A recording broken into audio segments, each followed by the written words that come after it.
네, 안녕하세요. 이원재입니다.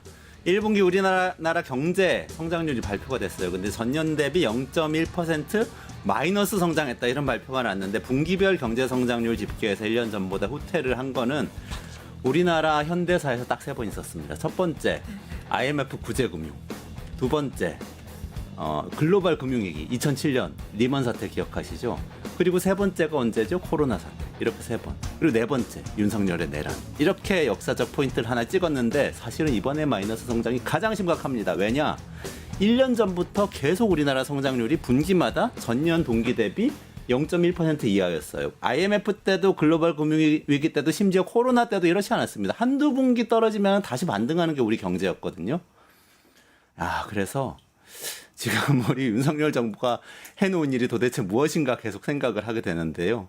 이게 다 정책 실패였던 거죠. 정책 실패를 거듭하던 끝에 경제가 망가지고 있는 와중에 계엄 선포와 내란으로 거기에 그 경제를 완전히 무너뜨리게 된 게 아닌가 하는 생각이 들고 사실은 윤석열 혼자가 아니고 경제 전문가라는 분들, 한덕수 총리 그리고 최상목 경제부총리가 이미 1년 전, 2년 전부터 같이 해오고 있던 일입니다. 권한대행 하시면서도 계속해서 경제는 뒷전이고 정치 노름에 정신이 없으신 것 같잖아요. 그래서 더 큰 폭풍이 오고 일본이 겪었던 잃어버린 20년, 우리 이제 초입에 든 거 아닌가 이런 걱정이 전문가들 사이에서 나오고 있습니다. 윤석열, 한덕수, 최상목 이 이름들은 우리 경제 20년 마이너스 시대를 시작한 사람들로 역사에 기록되지 않을까 이런 걱정이 됩니다. 빨리 내란을 진압하고 경제 회복에 다 같이 힘을 모아야 되겠습니다.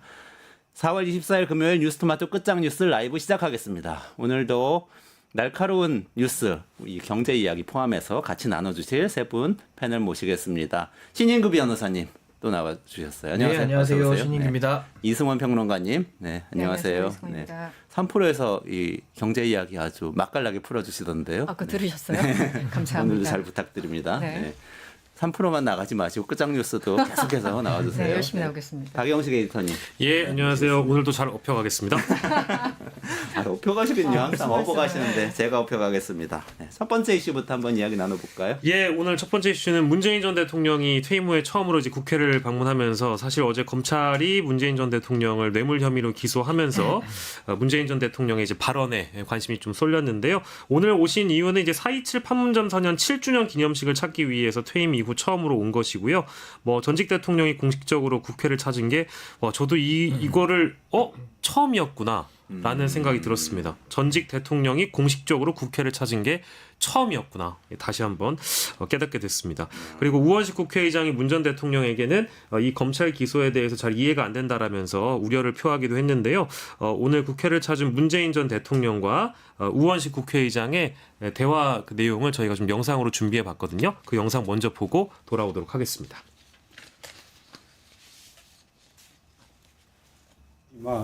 뭔가 정해진 방향대로 그냥 무조건 밀고 가는 그런 이제 그 느낌이 들었습니다. 어쨌든 이 검찰이 그만큼 정치화되고 있고 또 검찰권이 남용된다는 그는 뭐 아주 단적인 그런 사례 같아서 앞으로 이제 그 점을 내 개인적인 무고함을 밝히는 차원을 넘어서 그런 검찰권의 남용과 정치화 이런 부분들을 제대로 이렇게 좀 드러내고 좀 국민들에게 알리는데 좀 주력을 할 계획입니다.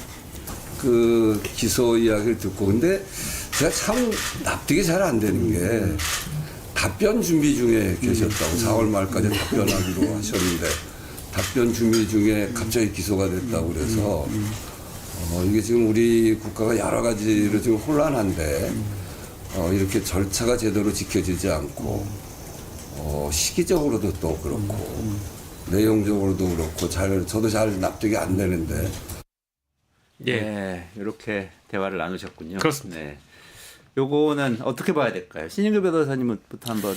우선은 사실 이 검찰의 지속적인 그 정치화를 이제 문재인 전 대통령도 지적을 한 건데 사실 이 지금 문재인 대통령의 이제 사위죠. 사위가 이제 이상직 그 당시 이제 중앙 중진공. 중진공의 네. 이사장으로 가면서 사실은 이제 그 기업에 사실은 상무로 이제 뭐 취업을 했다. 이것이 뭐 대가 관계 있다. 뭐 이런 식의 검찰 나름대로의 이제 논리가 이제 너무 빈약한 것이죠. 그리고 이 뇌물이라는 것이 상당히 입증하기 어려운 범죄 중에 하나인데 이게 그냥 덮어놓고 의심된다고 해서 뇌물로 기소할 수 있는 건 아니거든요. 그러니까 결과적으로 직무 관련성과 이 대가성이 구체적으로 입증까지 돼야 뇌물인데 지금 이 검찰이 행하고 있는 문재인 전 대통령에 대한 기소는 상당히 그런 범죄 구속 요건이라든지 입증에 관한 체계적인 정비가 안 된 상황에서 기소를 한 것이다. 그리고 이게 이제 특수수사로 봐야 되는데 특수수사의 대원칙은 문제가 있을 때 바로 핀셋처럼 짧은 시간 안에 정리를 하는 건데 이거 지금 얼마나 끌어왔습니까 사실은. 그리고 이 자체가 저 전주지검에서 이창수 중앙지검장이 과거부터 이제 했던 그 사건이 지금 이제 기소가 되는 거기 때문에 저는 정치 검찰이 얼마나 개혁이 더 필요하냐, 더 나아가서는 이제는 검찰 해체에도 더 많은 분들이 공감할 수 있는 그런 검찰의 행태 아닌가라는 생각이 들었습니다. 어제 박영식 에디터님이 이 기소에 대해서는 또 정치적 의미에 대해서 여러 가지 이제 다각도로 말씀을 주셨었는데 지금 문재인 전 대통령은 일단은 이거 자체는 굉장히 억울한 일이라고 설명을 한 셈이잖아요. 그렇죠. 어떻게 보세요? 이렇게 논쟁이 커지는 거는 정치적 의미가 좀 어떻게 해석해야 될까요? 글쎄요, 뭐 이제 논쟁이 커지는 것 자체는 좀 뭐 바람직하지 않은 것 같아요. 왜냐하면 지금 이미 대선 시기이고 대선이 오늘로서 이제 39일밖에 남지 않은 상황이잖아요.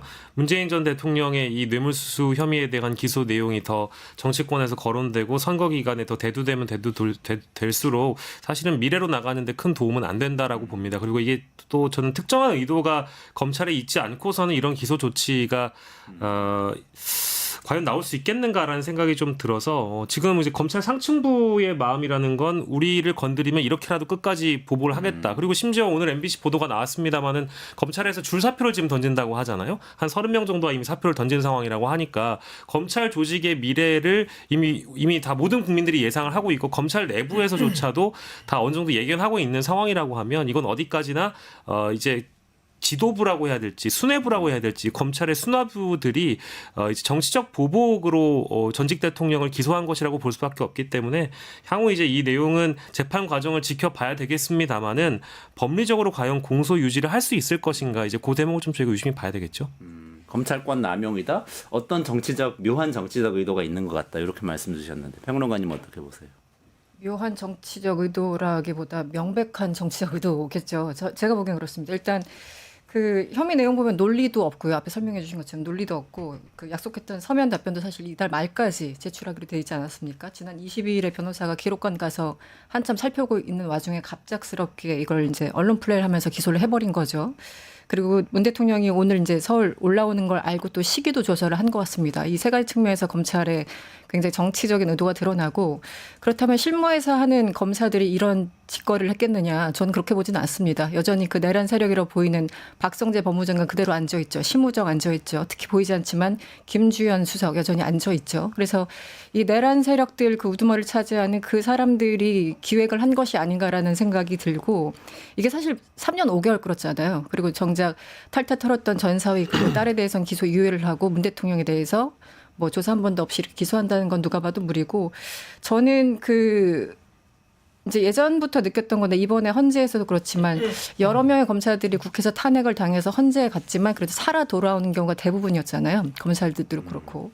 근데 기소권 남용으로 저는 가장 이제 인상적인 건 여전히 제 머리를 떠나지 않는 건 예전에 서울시 간첩단 사건 그 유우성 씨 사건입니다. 네.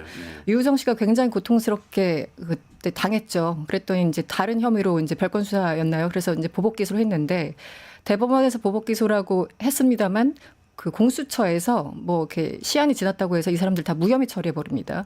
그래서 피의자 유효성 씨는 2번이나 그렇게 검찰로부터 시달림을 받고도 아무런 구제도 받지 못하는 상황이었죠. 그러니까 이번에 이제 헌재에서도 여러 명의 검사들이 다 되돌아왔죠. 저는 이런 사태가 반복되지 않도록 해야 됩니다. 그러니까 검사들이 저렇게 자기네들이 원할 때 그 내용과 상관없이 칼춤을 추는 그런 상황을 계속 반복해서 보고 있는데 여기에 대해서는 정권이 바뀌면 이들에 대한 처벌은 물론이고 법으로 이 기소권 남용을 막을 수 있는 법을 좀 다시 한번 그리고 처벌을 제대로 받을 수 있는 법을 다시 한번 재정비해야 된다고 생각합니다. 네. 법적으로 그런 네. 예, 제가 말씀드리고 싶은 게 이게 그 어제 공소를 제기하면서 검찰이 보도제로 낸 거를 보면 박근혜 이명박과 동일하게 이 어떤 대통령의 포괄적 권한 행사 테두리 안에 들어와 있는 거라고 얘기를 했잖아요. 네네네, 그러니까 이게 맞아요. 직무 범위가 굉장히 넓기 때문에 이 뇌물죄 혐의가 적용됐다라고 검찰은 설명을 했습니다. 근데 이제 오늘 내린 결정을 또 보면 검찰이 김건희 씨 재기 수사하면서 도이치모터스 관련돼서는 재수사를 할 건데 네네네. 이 디올백 관련해서는 이제 그 한국 기각이라고 하나요? 그러니까 어쨌든 더 수사를 하지 않겠다라는 겁니다. 근데 그 내용도 보면 청탁금지법을 적용했을 때 대통령의 직무 범위에 디올백을 받은 게 들어가지 않는다라는 그 항변을 했단 말이에요. 네. 그러면 김건희의 디올백 사건은 윤석열의 직무 범위에 해당하지 않기 때문에 그건 이제 한국 기각을 하는 것이고 문재인 전 대통령이 사위의 월급으로 인해서 뇌물 혐의가 적용된 것은 대통령의 권한은 범주가 넓다 보니까 적용된다는 거 아니겠어요? 네네. 물론 각계 개별 사건은 아예 다른 혐의의 적용이고 다른 사건일 수 있습니다. 근데 그 논리 자체가 형평성의 원칙으로 봤을 때는 저는 너무 검찰이 한쪽에만 이 잣대를 들이대는 것 아닌가. 이제 그거는 꼭 설명을 오늘 새로 나온 뉴스에 또 네. 근거로 보자면 뭐 그렇게 적용할 수 있을 것 같습니다. 그러니까 저는 이게 검찰에 대한 통제가 전혀 이루어지지 않기 때문에 그러는 건데 사실 노무현 전 대통령도 검찰개혁하려고 부단히 애를 썼죠. 근데 결과적으로 검찰권은 훨씬 더 비대해졌습니다. 그리고 MB 정권 들어와서는 지금의 이 특수부 검사들이 엄청나게 출세하는 이제 그런 기회가 됐었고요. 또 그러고 나서 문재인 정권 들어와서도 이 검찰을 처음에 쓰다 보니까 그때 이제 힘을 비대하게 했다가 결국 검찰개혁을 이제 실패하게 된 셈이거든요. 그래서 저는 이제 앞으로 정말 그러면 어떻게 해야 잘 될 것이냐. 그게 굉장히 좀 중요하다고 봐요. 그래야 뭐 말씀하신 유우성 씨 같은 피해자라든지 또 우리 누구도 그 피해자가 다 될 수 있다라는 생각을 그렇죠. 가져야 되는 거거든요. 그렇다면은 검찰에 대해서 할 수 있는 조치들. 첫 번째로 생각나는 거는 검사들도 똑같이 당하는 게 좋지 않겠습니까? 그래서 공수처를 더 강화시키고 더 검찰에 대한 수사, 뭐 심지어 검찰총장도 죄가 있으면 잡아 넣어야죠. 그게 돼야 이제 검찰도 정상화될 수 있다는 생각이 들고 또 하나는 검사들이 잘못하는 게 두 가지거든요. 하나는 덮어주는 거, 내지는 하나는 과잉 수사하는 거. 이 두 가지만 제어를 하면 됩니다. 네. 근데 덮어주는 거 같은 경우는 시민들 참여시켜가지고 그 기소 권한을 시민들과 나누면은 해결이 될 일이고요. 그리고 검사들이 과잉해서 수사를 했을 때는 사실 이제 무죄가 나온다면 그때 책임 안 지거든요. 앞으로는 책임을 물리면 되는 거예요. 네, 그러니까 네, 이런 조치들을 지금까지는 못 해왔기 때문에 검사들의 이런 난동을 거의 방치 상태로 했고 그 끝판왕, 정치의 끝판왕이 지금 이렇게 윤석열 대통령 시대 그 이후에도 이 전직 대통령들을 무리하게 기소해서 이제 법정에 세우는 이 지경까지 온 거 아닌가. 저는 이 심각성을 좀 우리가 받아들여야 된다고 봅니다. 하나만 좀 짧게 덧붙이면 좀 비교를 하고 싶은데 물론 이제 김건희 수사를 계속 중간에 끊어먹고 안 하고 뭐 불기소하고 등등 뭐 이런 걸 많이 봤습니다만 최근에 이제 오늘 이제 주세와는 좀 벗어납니다만 명태균 관련해서 여러 명의 사건들이 지금 올라와 있지 않습니까? 네. 그런데 예를 들어 홍준표 사건 같은 경우가 명태균과 홍준표 간의 어떤 뭐 정치자금법 의혹 관련 처음에 이게 창원지검에 갔다가 대구지검에 갔다가 대구경찰청으로 이송이 됐어요.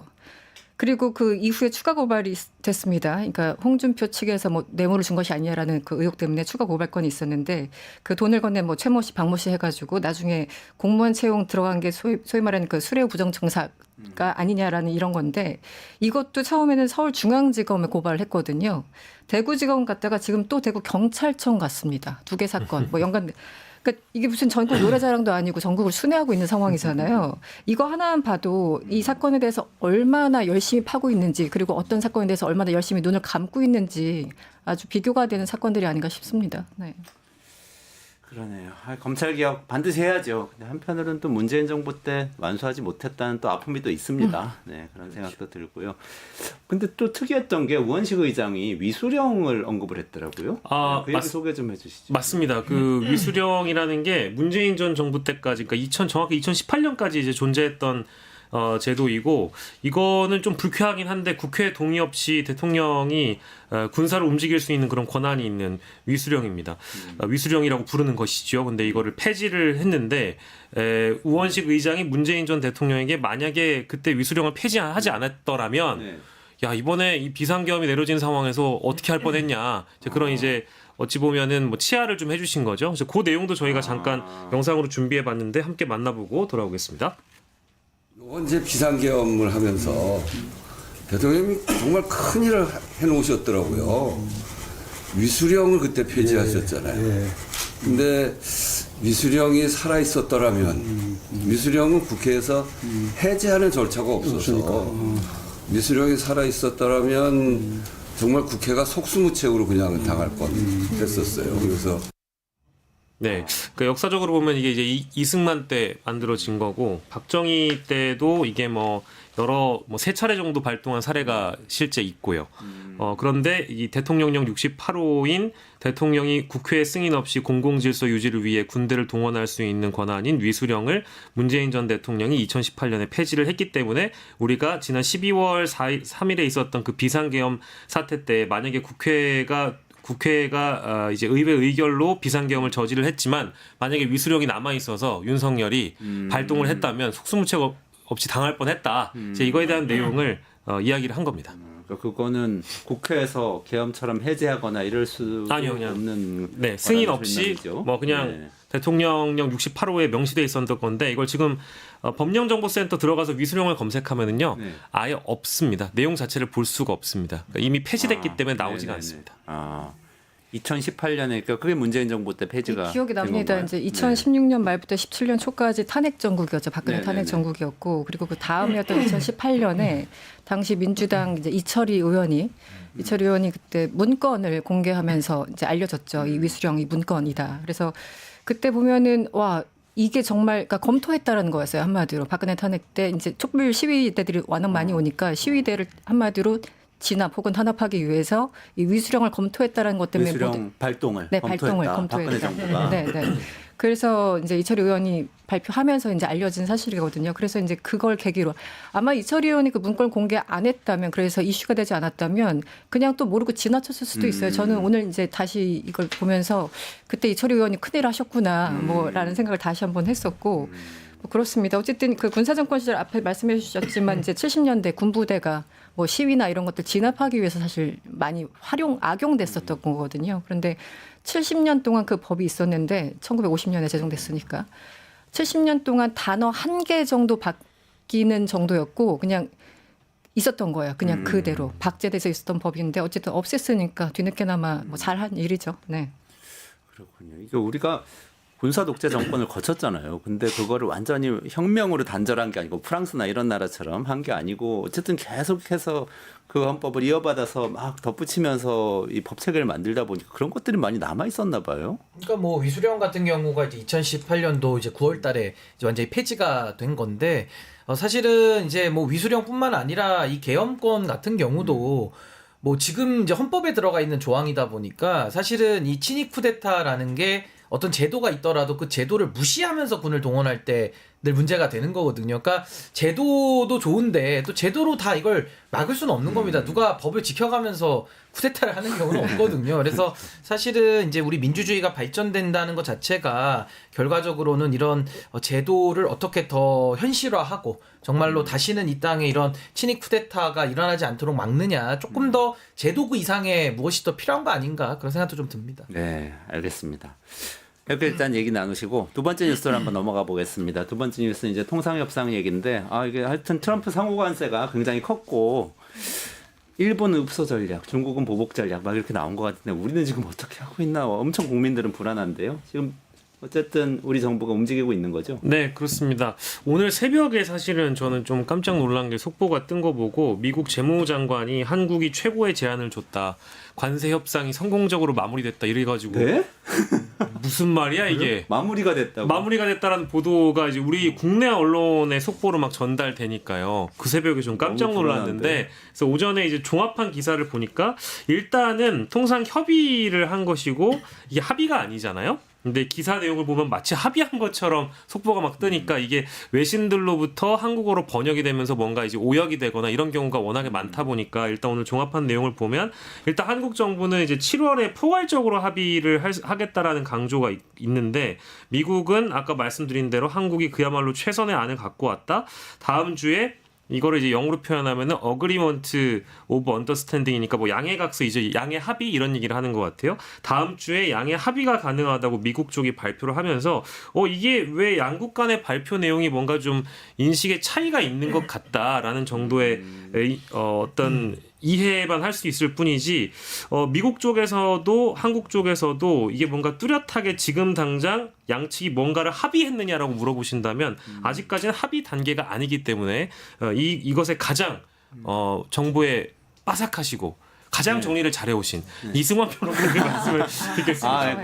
네, 전문가님. 진짜 이거 Agreement of Understanding. 근데 어떻게 제가 해석해야 돼요? 그 앞에 잠깐 오늘 저도 새벽에 그 궁금해서 일어나자마자 바로 이제 트럼프 검색. 제가 아침마다 함일이 사실 날씨하고 트럼프 검색이에요. 트럼프 스토커세요? 네, 스토커를 지금 이제 5년째 하고 있는 거죠. 근데 그 미국 협상단도 믿을 수 없고 우리 협상단도 믿을 수 없고 저는 딱 그런 느낌이었어요. 그래요? 예, 굉장히 슬픈 현실인 거죠. 최상목이 그 딱 사진 가운데 박혀 있는 그 순간 보면서 저 사람이 말하는 걸 얼마나 믿을 수 있을까? 국회에서 전화기 바꾼 것도 눈 깜짝 안 하고 거짓말하는 사람이 도대체 어떤 얘기를 할 수 있을까라는 여러 가지 생각이 들었는데 일단 온도차가 굉장히 달랐습니다. 예를 들어 그 베센트 장관의 그 워딩과 최상목의 워딩이 완전히 달랐는데 일단 준비한 지금 표가 나오는군요. 표가 나오네요. 참고로 저다 기사 검색한 내용이네요. 네, 제가 그냥 베센트에서 언더스탠딩 왜냐면 그 사람 워딩 중에 어그리먼트 오브 그 언더스탠딩이 있었기 때문에 저 워딩을 쳐봤어요. 그냥 베센트 언더스탠딩 그랬더니 모든 외신이 다 저렇게 제목을 잡았습니다. 네. 그런데 제가 그 한국말로 그냥 네이버에 쳤더니 우리나라 언론들은 다 최상목의 워딩을 네네네. 주로 했고 저 양해각서 관련해서 네. 그 제목에 다는 사람들은 별로 없더라고요. 국내 언론들은. 이게 굉장히 좀 차이가 있었죠. 네. 그래서 그 워딩을 말씀드리면 Agreement of Understanding은 그 양해에 관한 협의 뭐 이렇게 얘기를 하는데 보통 Memorandum of Understanding의 그 양해각서를 얘기하는데 MOU라고 그러잖아요. 맞아요.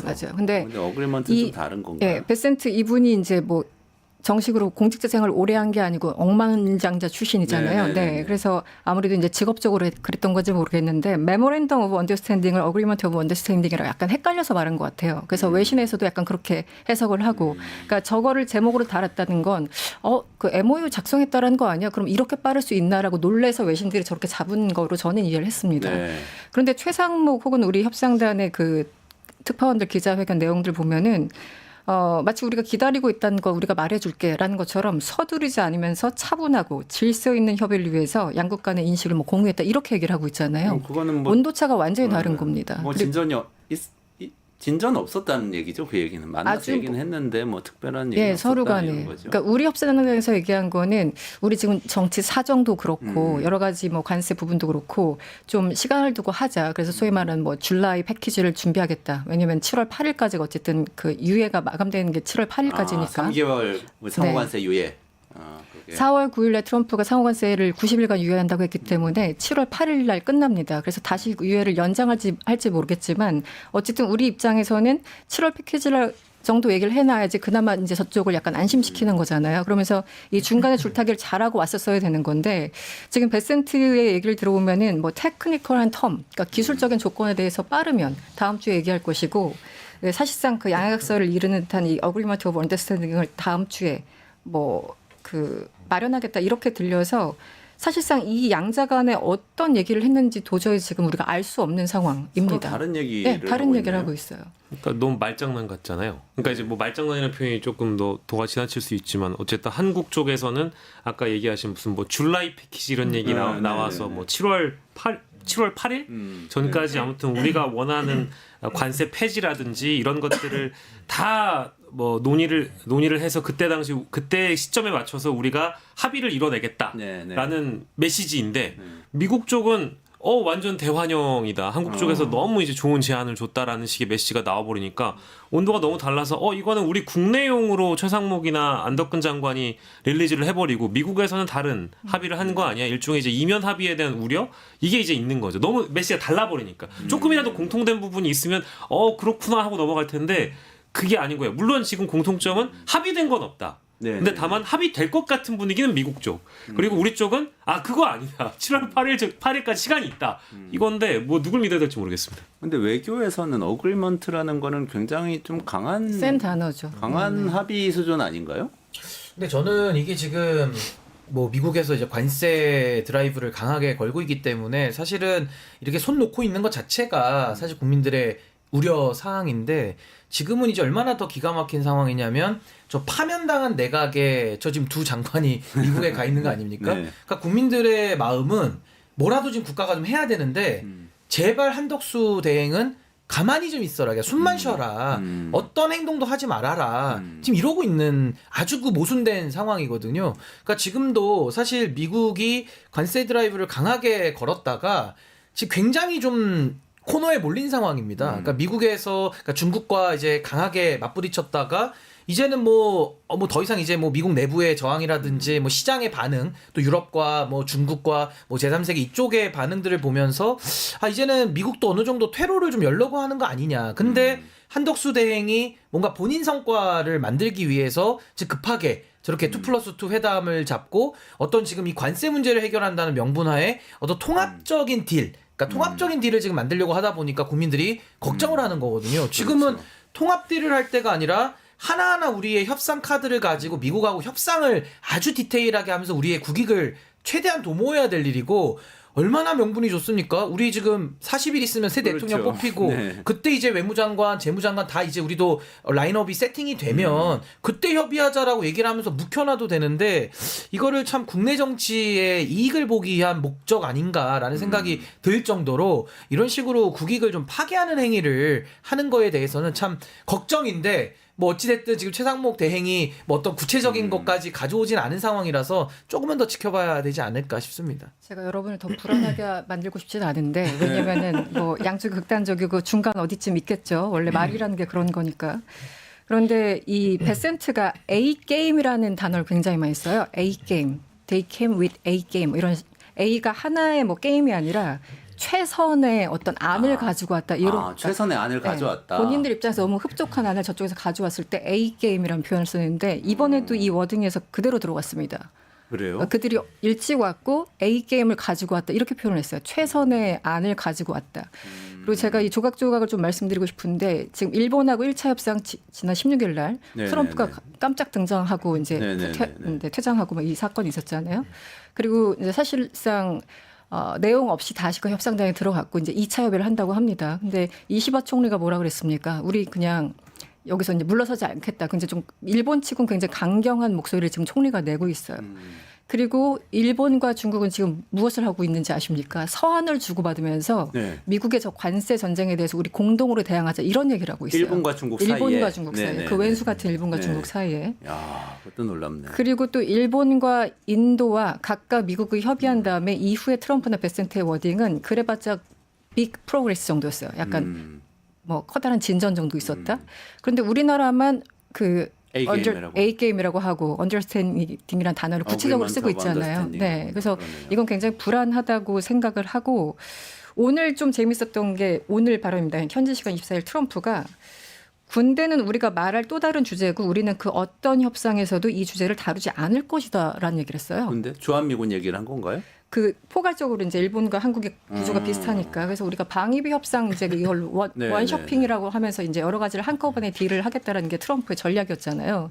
근데 일본에서도 약간 지금 버티고 있는 상황이고 우리나라도 어쨌든 이제 국내 그 비준 전차를 끝낸 상황이니까 그래서 그런지 그러니까 이 얘기는 뭐냐면 기존에는 방위비까지 엄청나게 압박을 했는데 이건 이제 별도의 트랙에서 얘기를 하겠다라고 한 발 물러선 거예요. 네, 한 발 그러네요. 물러섰다라는 건 트럼프가 급하다는 얘기입니다. 그러네요. 왜냐하면 기다리던 시진핑이 전화도 안 오지 우리한테 항상 입안에 혀처럼 굴던 일본도 저렇게 팔짱 끼면서 중국으로 날아가서 이시바 총리 서한을 주고받고 있지 한국 뭐 그나마 그러니까 한국이 너무 땡큐인 거예요. 미국 입장에서는. 너무 감사했겠네. 그러니까요. 장관 2명이 갔다는 것 자체가. 그러니까 트럼프가 잘하는 전략이죠. 한 1000 부르고 한 10 얻는 건데 100 얻는 건데 니네들이 뭐 잘하면 우리가 방위비 좀 면제해 줄게. 논의 트랙에서 네네네. 조금 별개 별도로 이제 트랙을 진행할게라는 건데 이것도 하나의 전략이라고 보고 저는 지금 트럼프가 굉장히 급하기 때문에 네. 유리한 건 우리 쪽이라는 생각을 가지고 아무것도 안 했으면 좋겠습니다. 이 사람들이. 그러니까 제발. 저는 그래서 저 트럼프 워딩을 또 듣고 나니까 더 불안해지는 게 양측 보도에는 방위비 분담금 협상과 관련된 논의는 이번에 아예 언급 안 됐다고 했잖아요. 네. 근데 뭐 갑자기 군대 얘기 나오고 이러니까 갑자기 더 불안하네요. 트럼프는 맥락 없이 아무 말이나 던집니다. 상관없이. 5년의 스토킹 결과. 오늘 스트레스 결과.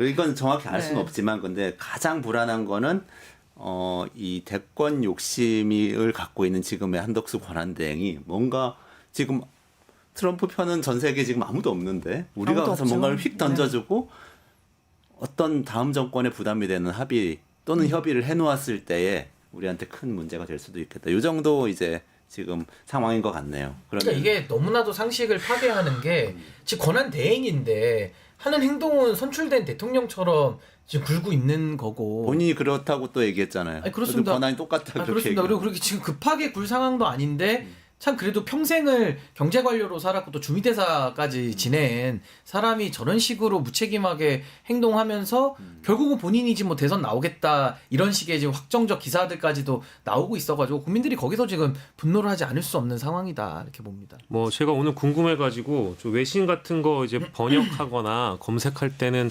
확실히 AI가 편하더라고요. 네. 그래서 저는 솔직하게 밝히면 챗 GPT 무료 버전과 구글 제미나이를 좀 쓰고 있습니다. 그렇군요. GPT에 따르자면 이번 한미 협상에서 베센트 장관의 말에 나온 맥락을 어그리먼트 오브 언더스탠딩에 대해서 7월 전까지 협상의 방향성을 한미 양국이 정리하고 주요 쟁점에 대한 공통된 입장을 확인하며 MOU 체결 전 단계로서 다음 주 정도에 우리가 이 방향으로 함께 가기로 했음을 문서화하거나 구도로 확인하는 수준이 될 가능성이 있지 않을까라는 것이 GPT의 대답이고요. 제미나이는 굉장히 좀 분석적으로 좀 접근을 한 것 같은데 뭐 미국 베센트 장관의 말 중에 아까 이제 말씀해주신 그 A 게임에 대한 거를 많이 집중해서 좀 보고 있는 것 같아요. 그 과거에도 진짜 이런 발언이 나오면 굉장히 이제 뭐랄까 속도가 그 협상의 속도가 붙고 굉장히 베센트 장관이 마음에 들어하는 것들에 대해서 기대를 표현할 때 A 게임이라는 표현을 쓴다라면서 이거는 외신 기사들을 막 이렇게 스크래핑 해줘가지고 딱 그 결론을 내줬거든요. 네네. 역시 AI 시대이긴 합니다. 그 두 가지만 정리드렸습니다. 감사합니다. 그러면 바로 그 다음 이슈로 넘어가서 신 변호사님도 지적을 해주셨지만 예. 이게 다 대선하고 엮여 있는 거 아닙니까? 맞습니다. 오늘 세 번째 끝장 이슈 주제는 한덕수 출마 유력 등 6.3 대선의 이슈들을 좀 정리를 해볼까 하는데요. 오늘 일단 문화일보가 한덕수 권한대행이 29일 국무회의에서 뭐 법안 거부권들을 마지막으로 행사를 하고 30일에 사임하겠다. 그러니까 다음 주 화요일 29일이고요. 30일은 이제 수요일입니다. 그리고 지금 현 시각이면은 이미 1차전이 끝났습니다. 한동훈, 홍준표의 1차전이 끝났고요. 5시 반이면 이제 2차전 지금 돌입할 상황인데 뭐 지금 잠깐 그 사이에 커뮤니티를 봤더니 막 난리가 났습니다. 역시 이게 제일 재밌다. 한동훈 오늘 이게 제일 재밌다. 이게 지금 난리가 났고요. 그리고 민주당은 이제 호남권 순회 경선에서 이재명 후보가 이제 9대명을 이룩할 수 있을 것인가. 왜냐하면 이 호남 지역이 상대적으로 다른 지역보다 이재명 후보에게 유리하지 않다라고 이제 주류 언론들이 많이 지적을 하고 있거든요. 근거는 첫 번째로는 이낙연 후보와 지난 대선 경선 때 이낙연 후보에게 아깝게 패배한 점, 그걸 하나를 들고 있고 최근에 있던 재보궐선거에서 담양군수에서 조국혁신당의 900표 차이로 군수자를 내준 거에 대해서 이재명의 민주당은 호남에서 어렵다. 이번에 9대명 할 수 있을까? 이제 그런 포인트를 두고 관심이 모아지고 있는 상황입니다.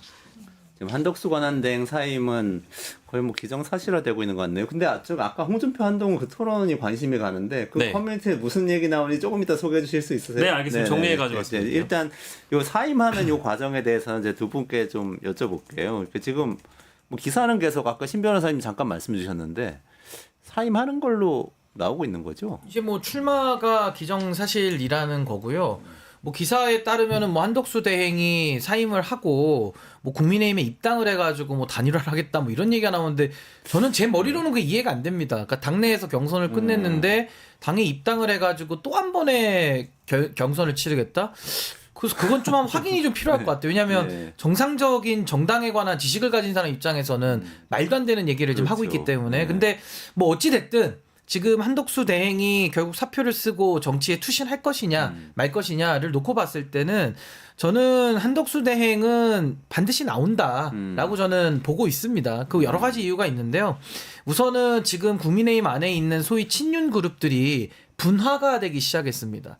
분화가 돼서 소위 말하는 뭐 이철규 의원 찐윤 그리고 유상범 의원은 이제 홍준표 쪽으로 갔고요. 네. 또 박수영이나 성일종 이런 사람들은 관망하면서 사실상 김문수 쪽으로 지금 지지를 하고 있고 심지어 윤상현 의원도 김문수 쪽으로 갔거든요. 이렇게 네. 친윤이 지금 윤석열 파면 이후에 지금 분화되고 있기 때문에 사실상 이게 대선의 외피를 쓴 당권 경쟁을 벌써 시작을 한 겁니다. 그래서 오늘도 공교롭게 갤럽의 조사를 보면 어떻게 나오냐면 한동훈, 홍준표가 8% 7% 그리고 김문수 그리고 한덕수가 6% 이렇게 나옵니다. 그러면 왜 제가 한동훈과 홍준표를 네. 묶었냐면 이 둘은 말로는 지금 뭐 단일화 얘기를 꺼내지만 그 사람들의 캐릭터나 행태로 봤을 때 단일화가 쉽지 않은 분들이거든요. 그럼 그 사람들이 갖고 있는 포지션이 한 15% 정도. 그리고 김문수와 한덕수는 사실상 동종교배가 가능한 쪽이라서 거기가 더하면 12% 정도 나옵니다. 네. 그럼 15나 12나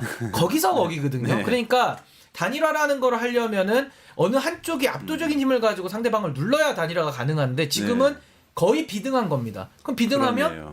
누군가가 꺾어줄 이유가 없죠. 네. 그렇기 때문에 저는 지금 한덕수라는 카드가 국민의힘 앞에 던져졌고 누가 선출되느냐에 따라서 단일화가 가능할 수도 있고 불가능할 가능성도 있다. 그래서 굉장히 지금 복잡한 계산식을 지금 때려야 되는 네. 지금 그런 상황으로 좀 경선이 가고 있다 이렇게 보여집니다. 저는 사실은 이제 한덕수가 출마를 못한다라는 입장이었거든요. 네. 뭐 지금도 사실은 긴가민가 합니다만 어쨌든 뭐 양측 지금 의견이 충돌하는 상황이죠. 그러니까 의견이라기보단 전망이. 첫 번째는 일단 돈이 많이 들죠. 예, 뭐 하루에 몇 억씩 쓴다는 게 대선이고 돈이 많이 들고 아무리 뭐 한덕수가 돈이 많다고 하더라도 대선은 굉장히 큰 판이기 때문에 개인의 어떤 그것으로 감당하기 어렵지 않습니까? 정몽준 정도 되지 않으면 못하는 거잖아요. 두 번째는 5월 11일 날 등록을 해야 되기 때문에 물리적으로 굉장히 시간이 촉박하다라는 이유도 있고 또 반기문 전 총장 같은 경우에 약간 독립 변수로 그때 짠 하면서 등장했던 건데 그럼에도 불구하고 20일 만에 이제 낙마했죠. 낙마했죠 네. 스스로. 그런데 한덕수는 이제 외부에다가 짠 하면서 나타나는 그런 어떤 독립 변수가 아니라 내란 잔당의 이미지가 가득한 사람 아니겠습니까? 네. 그래서 이 세 가지 돈, 시기 또 개인의 어떤 이미지 이런 것들 때문에 못한다라는 입장입니다. 여전히 51입니다. 그런데 만약에 오늘 그 문화일보 또 조금 지나서는 파이낸셜 타임즈가 네. 입당을 한다. 그리고 그 국힘 후보와 한덕수가 여론조사 그러니까 토론회를 하고 여론조사를 해서 한 명을 뭐 선출한다 뭐 이런 시나리오 같은 기사를 또 썼는데 어쨌든 그게 맞다면 그런 거겠죠. 한덕수를 빙의했을 때 가장 지금 하고 싶은 게 뭘까요? 그러니까 피하고 싶은 거 검찰 조사, 그렇죠. 심지어 구속이죠. 네네네. 그런데 지금 그냥 리타이어 하면 검찰 조사 받는 거 외에는 없잖아요. 그러니까 이 사람한테는 방패막이 필요하겠죠. 네. 그래서 저는 후보로까지 나갈 생각은 없다고 하더라도 자신은 이제 검찰 조사, 뭐 최악의 경우 구속이고요.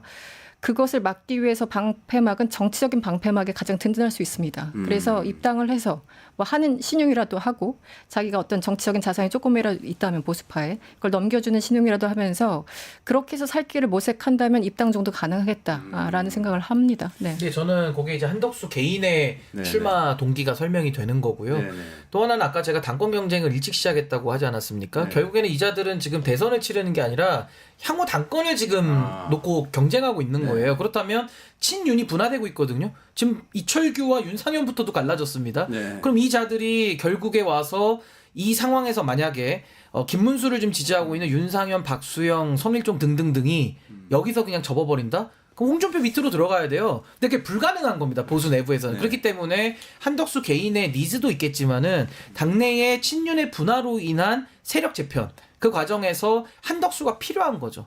그 그러네요. 사람들도 한덕수를 꽃가마를 태워서라도 나가줘야 네. 어떻게든 단일화해서라도 본인들 지분이라도 챙길 수 있기 때문에 전 이게 지금 바깥에서 볼 수 없는 내부의 권력의 다툼, 물장구 이런 것들이 지금 우리도 고급스럽게 떠있지만 밑에 물장구는 엄청 열심히 치지 않습니까? 지금 물밑에서는 그 당권을 향한 아주 그 경쟁이 미리 좀 신호탄이 쏴진 거 아니냐 전 그렇게 보고 있습니다. 이 한덕수를 둘러싼 게임이 한 축이라면 지금 진행되고 있는 경선이 또 한 축인데 예. 오늘의 매치는 성적이 어떻습니까? 근데 지금은 이제 뭐 박빙인데요. 네. 뭐 워낙에 그 토론을 보는 관점 자체가 각자 갖고 있는 기준이 좀 다르잖아요.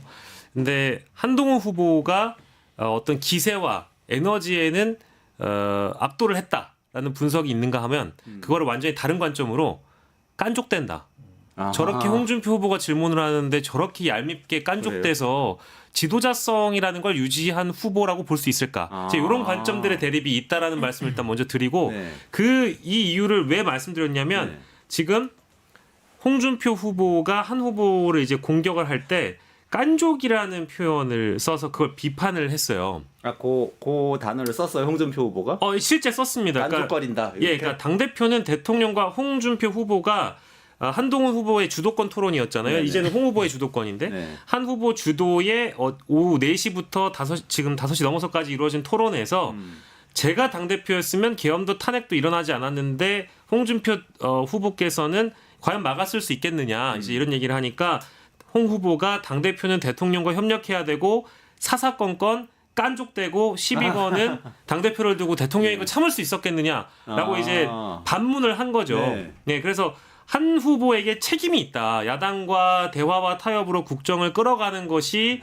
대통령의 몫이고 그 사이에서 여당 대표가 중재를 잘해야 되는데 당신이 깐족거린 거 아니냐. 이게 이제 깐족에 대한 1차전이고요. 단어를 직접 쓰는 건 뒤에 가서 또 이 깐족 편이 또 나와가지고 네. 두 후보가 정면 충돌한 사안은 한동훈 후보가 이제 이준석 이후 김문수 아니요 대구시청에서 2023년에 홍준표 후보가 김기현 당시 국민의힘 대표를 폄하를 했다라는 사안을 네. 지적을 하면서 아니 여당 대표에 대한 그 중요성을 잘 아시는 분이 대구시장 시절에 당신도 김기현 대표를 네. 씹었던 적이 있지 않느냐라고 얘기했더니 홍 후보가 다시 한동훈 후보는 국민 앞에서 윤석열을 폄하한 적이 없지 않느냐. 대통령한테 깐족대고 조롱한 일이 있지 않느냐. 그런 식으로 또 이제 대거리를 한 겁니다. 그러니까 이거를 두고 야. 이 깐족이라는 이 표현을 두고 일대 격전이 벌어졌다. 이제 요거 일단 말씀드리고 싶고요. 요게 이제 하나의 큰 덩어리인 것 같고요. 일단 홍준표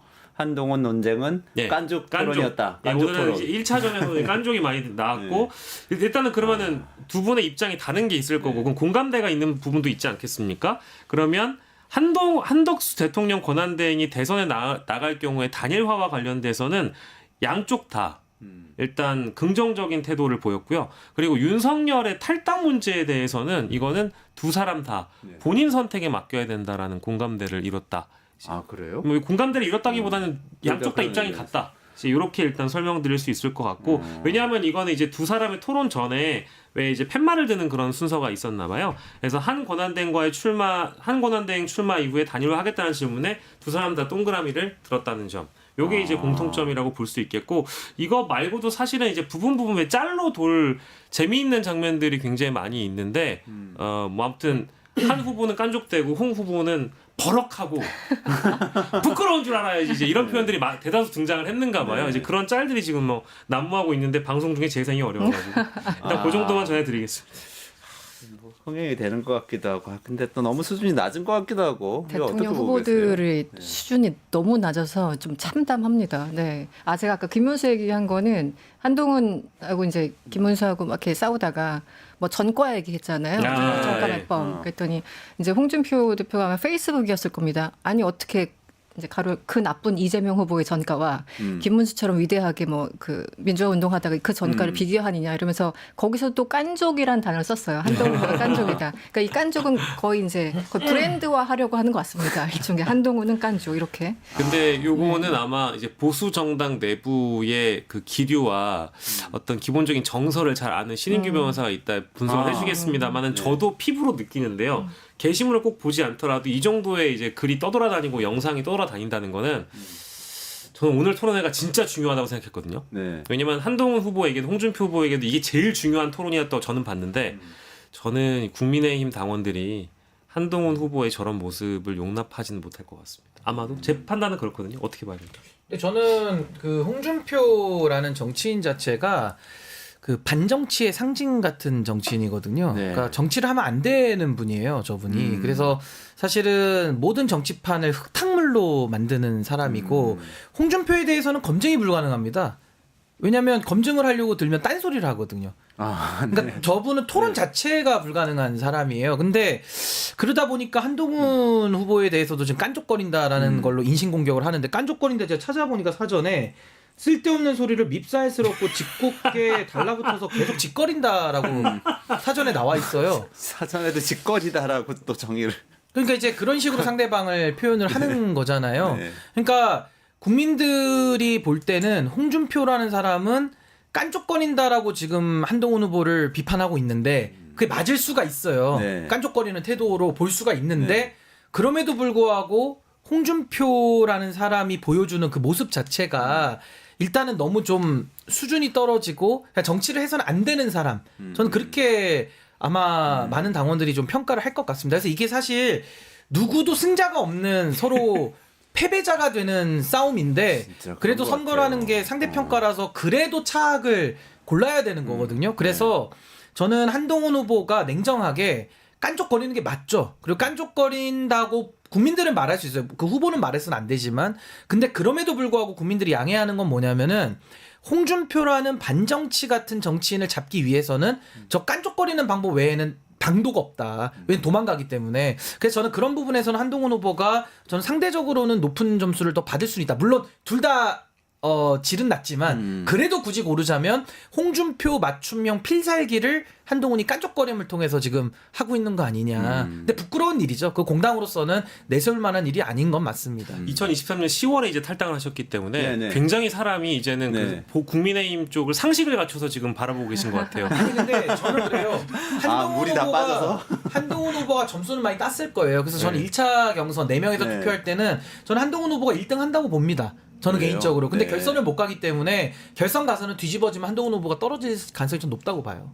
그러니까 1등은 하겠지만 1등하는 게 중요한 게 아니라 결선 가서 50% 이상을 얻어야 후보가 되거든요. 저는 한동훈 후보가 결선 가서 50% 이상을 얻기는 당원 구조상은 저는 좀 힘들다고 봅니다. 4명 중에서 1등은 할 수 있는데 뭐 예를 들어 47%, 네. 뭐 45% 이렇게 1등은 할 수 있어요. 근데 결선까지 가서 되치기해서 이기기는 좀 쉽지 않은 구조다. 왜냐하면 지금 이제 토론의 방식이라는 게 깐족이라는 표현으로 인신공격은 하지만 이 어떤 뭐 나오는 메시지나 이런 걸 다 분류를 해보면 한동훈 당신이 어떻게 김문수라는 사람을 전과 6범, 7범 취급하면서 이재명보다 더 극심한 범죄자라고 묘사할 수 있느냐라는 것은 이 국민의힘 주류 정서의 이 범주 안에 들어가 있는 그걸 대변해 주는 거거든요. 그러니까 이러면 국민의힘의 한 절대 과반을 넘어가고 있는 이른바 이제 친윤, 여전히 윤석열을 그리워하는 지지자들 입장에서는 아 그렇지 저 말이 맞지라고 이제 고개를 끄덕일 것 같다는 생각이 좀 들고요. 그리고 여기에 보면은 그렇게 여당 대표가 민주당이 저렇게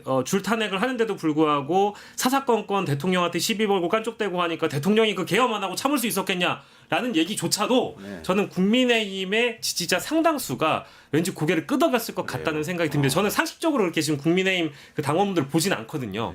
왜냐하면 한 60% 정도는 탄핵 반대파라고 봐서 아마 이제 그런 것들이 많이 반영되면 이게 그리 좋은 이미지로 촉새 갖고 깐족대는 지도자이자 대선 후보의 이미지로 보수의 품격을 중시하는 국민의힘 당원분들 물론 저는 동의하지 않습니다. 이런 대목에 그런 생각을 하실 것 같다라는 겁니다. 그러니까 저는 그거예요. 그러니까 깐족거리는 건 잘못된 행동이고 그리고 한동훈 후보 깐족거리는 게 맞아요. 근데 홍준표라는 특수성, 이 홍준표를 잡기 위해서는 한동훈처럼 저렇게 깐족거리는 방법 외에는 저 반정치를 주로 무기로 쓰는 정치를 해서는 안 되는 사람, 저런 사람을 잡기가 불가능하다. 그래서 저는 이 모든 게 상대평가이기 때문에 전 상당히 좀 여기서 호평을 좀 받을 수밖에 없다고 봐요. 토론을 저도 오다가 쭉 봤는데 저도 둘 다 별로 안 좋거든요. 근데 굳이 둘 중에 하나 고르라면 한동훈 후보가 나아요. 그래도 대화를 하려고 하고 딴소리는 안 하거든요. 근데 홍준표 후보는 계속 딴소리 하면서 뭐 이제는 꼰대라는 말로도 이게 설명이 잘 안 되고 그냥 정상적 대화가 불가능한 상황이에요. 제가 볼 때는. 네네. 그러니까 이런 사람을 갖다가 찍어주기는 어려울 거고 제가 국민의힘에 있을 때도 그러고 지금도 뭐 저는 그 연장이라고 보는데 항상 뭐 서울시장 위원장 뽑고 못 뽑고 당직 선거들 하잖아요. 보통 합리적인 당원들이 한 40에서 45% 정도 있습니다. 표 해보면 1대1로. 네네네. 그리고 이제 항상 비합리적이고 반지성적으로 후보가 나오는 게 55대 60 정도 나오거든요. 그러니까 전 이게 결선에 갔을 때는 아무리 한동훈 후보가 선전을 해도 결선에서는 구도 자체가 일단 분리해버리기 때문에 저는 매우 힘들다. 저는 그렇게 보는 거죠. 그건 묘하게 결선 투표를 하면 안 된다는 것 같은 묘한 아니 그래서 룰 자체도 한동훈 떨어뜨리려고 저 룰을 만든 겁니다. 사실상. 그런 거군요. 이걸 알기 때문에 저 룰을 넣은 거예요. 그러니까 마스 토론에서는 1등이 한동훈, 2등이 홍준표로 된다고 하더라도 결선에 가면 다시 우리 홍준표 결선 한동훈이 된다 이제 이런 말씀이신 것 같아요. 근데 아까 그 윤석열 탈당 문제 얘기할 때 보니까 네. 한동훈 후보가 그 처음에는 어쨌든 계엄에 반헌법적이니까 반대한다 이렇게 나오고 뭐 반윤처럼 나왔는데 지금 태도가 좀 바뀐 것 같은데요? 글쎄요, 뭐 애매한 이제 상황인 건가요? 왜냐하면 이거에 대해서 계속 강조하면 할수록 자신도 어쨌든 이 룰에 적용을 받잖아요. 네네. 그러니까 토론회에서는 계속적으로 윤석열의 계엄에 대해서 강하게 비판할 수 없는 것이죠. 물론 찬성할 수 없고 비상계엄 해제를 한 것도 사실인데 그것을 본인의 입으로 계속 거명하면 거명할수록 비판하면 비판할수록 아까 말씀하신 당원 투표에서는 멀어질 수밖에 없으니까 톤을 좀 낮추는 거라고 봐야 되겠죠. 자 그러면은 홍준표가 된다. 지금 두 분은 아니요, 저는 경선에서. 홍준표가 되는 게 아니라 저는 국민의힘의 최종 후보로는 저는 김문수가 될 가능성이 높다고 봐요. 그러면 결선에 저는 홍준표 김문수가 3등 할것 올라간다. 같습니다. 3등 한다. 저는 3등 할것 같아요. 진짜요?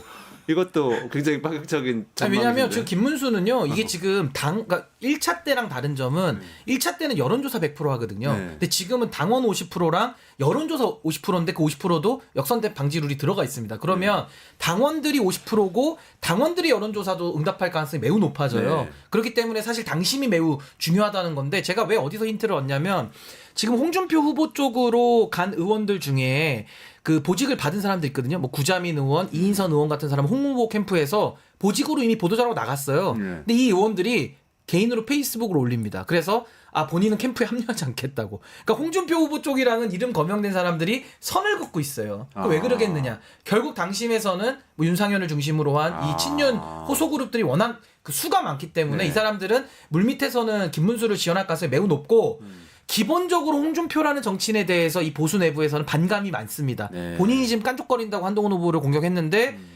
홍준표에 대한 평가 자체가 굉장히 당원들이 안 좋은 것도 많이 있어요. 그래서 저는 결과 나와봐야 알겠지만 저는 홍준표 후보가 당내에서 이렇게 선전하기는 지금 어려운 쪽으로 가고 있다. 전 그렇게 예상해요. 한동훈, 김문수가 올라가서 김문수가 후보가 된다. 그러면은 정말 윤석열의 선거가 될 것 아니 같은데. 잘 됐죠. 그냥 한덕수랑 이제 단일화도 쉬우니까 그러면 단일화하시면 되죠. 잘 정말 됐죠.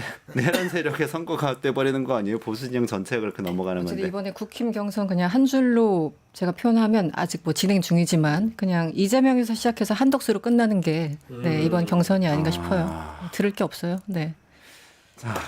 뭐 하여튼 슬픈 얘기지만 정리하고 민주당 얘기 아까 조금 소개해 주셨는데 요거까지 얘기하고 마무리 지어야 될 것 같습니다. 예, 민주당은 이제 주말에 호남 경선이 있고요. 이제 호남 민심은 어쨌든 전략적 선택을 해왔기 때문에 이번에 지금 호남 경선에서 만약에 이제 90%를 또 넘기게 되면 9대0이 점점 더 확실해지는 그런 단계로 네. 나아간다고 봐야 되겠습니다. 다만 이제 2등 싸움이 좀 주목이 되긴 하는데요. 물론 아주 큰 차이로 1등과 2등이 벌어져 있긴 합니다만은 2등과 3등 중에 특히 이제 이 경선 과정을 거듭하면서 뭐 친명 지지자들 중에는 뭐 김경수, 김동연 두 분 다 사실 그리 호감은 아니라고 봤으나 김경수 지사에 대한 이미지가 점점 더 많이 개선되고 있는 장면들도 눈에 띄거든요. 예를 들면 뭐 굉장히 넉살 좋게 유머스럽게 이 연설 현장에서 지지자들과 함께 웃을 수 있는 그런 멘트들을 한다든지 이런 것들이 사실 그 열성 지지자들이나 친명 지지자들 층에게 굉장히 소구를 하고 있는 것도 사실입니다.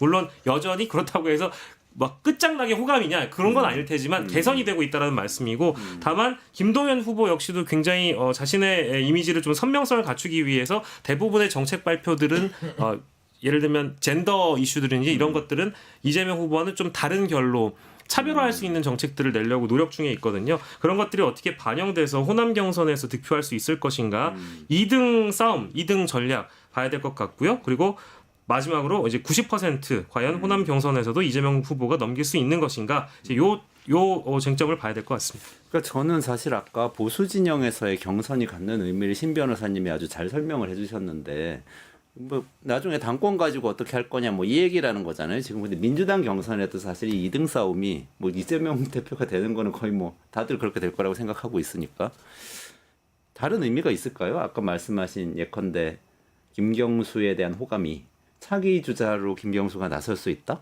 내지는 차기 당권에 다시 김경수 그룹이 나설 수 있다 이런 이야기로 이어질 수 있을까요? 어떻게 보세요? 글쎄요, 뭐 정치는 생물이니까 저희가 그 차기 당권 경쟁까지 이 두 후보가 나와서 실제 당 대표가 되느냐라고 물어보신다면 저는 지금의 시점에서는 턱없이 부족하다라고 말씀드릴 수밖에 없고 그 이미지를 개선해 나가는 과정이라고 봐야 될 것 같고요. 사실은 이재명 후보가 만약에 이제 행정부의 수장이 되고 그 어마어마한 어떤 지지세를 당 내에서 이미 친명 주자로 점유하고 있는 국회의원들은 너무 많습니다. 너무 많기 때문에 그 벽을 뛰어넘으려면 이 정도의 이미지 개선으로는 부족하다는 평가를 받을 수밖에 없거든요.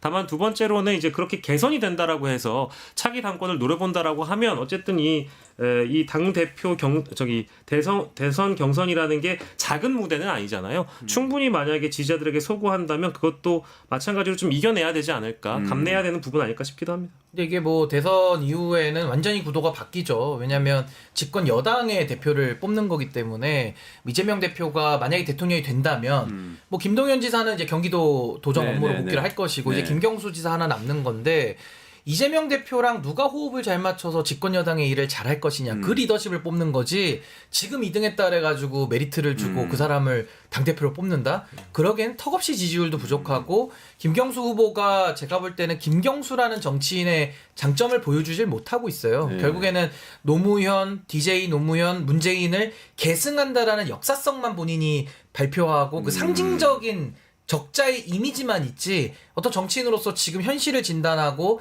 미래를 열 수 있는 담대한 비전이나 이런 거를 지금 김경수 지사가 내놓고 있지 못하기 때문에 저는 뭐 호남 경선, 수도권 경선 지나가더라도 지금까지 못 보여줬는데 이제 와서 보여준다라는 것도 어폐가 있거든요. 그래서 저는 김경수 지사는 아무래도 이번 성적표가 앞으로 향후 정치 일정에서는 저는 상당히 좀 뼈 아프지 않을까. 전 새로운 리더십이 민주당 안에서 만들어질 가능성이 매우 높다. 새로운 리더십이 그렇게 나온다. 봅니다. 근데 사실 이 생각하는 이유가 이재명의 후보가 여기까지 온 게 시작이 또 성남시장하고 경기도지사 한 다음에 사실 대선 경선에 사실 파격적으로 나섰다가 거기서 또 되진 못했지만 상당히 인상 깊은 모습을 보여주면서 그 다음부터 계속 이렇게 쌓아 올려진 거잖아요. 지금 두 명의 민주당 이제 2위, 3위 후보들한테는 그런 모습은 안 보이세요? 별로 없다고 보는데요. 저는 어쨌든 그 김경수 지사 전 지사 같은 경우는 최근에 그 이제 메시지라는 게 굉장히 중요한 건데 누군가의 뭐 적자, 누군가의 아들, 뭐 이제 뭐 노무현, 뭐 문재인 뭐 이렇게 과거를 계속 얘기하는 것만 반복하고 있고 자기 아젠다가 별로 보이지 않는다라는 그래서 미래 어떻게 하겠다 물론 이제 말은 하는데 강조점이 이제 이전 정부를 계속 거론하는 것 자체가 자기 색깔이 너무 없다라는 생각이 들고 김동연 지사 같은 경우는 어쨌든 뭐 부총리 출신이고 기재부 출신이고 이제 경제 쪽은 그렇지만 경제 외에 다른 부분에 대해서도 이제 더 이상 얘기를 그러니까 잘 못하는 그런 느낌을 받고 있고요.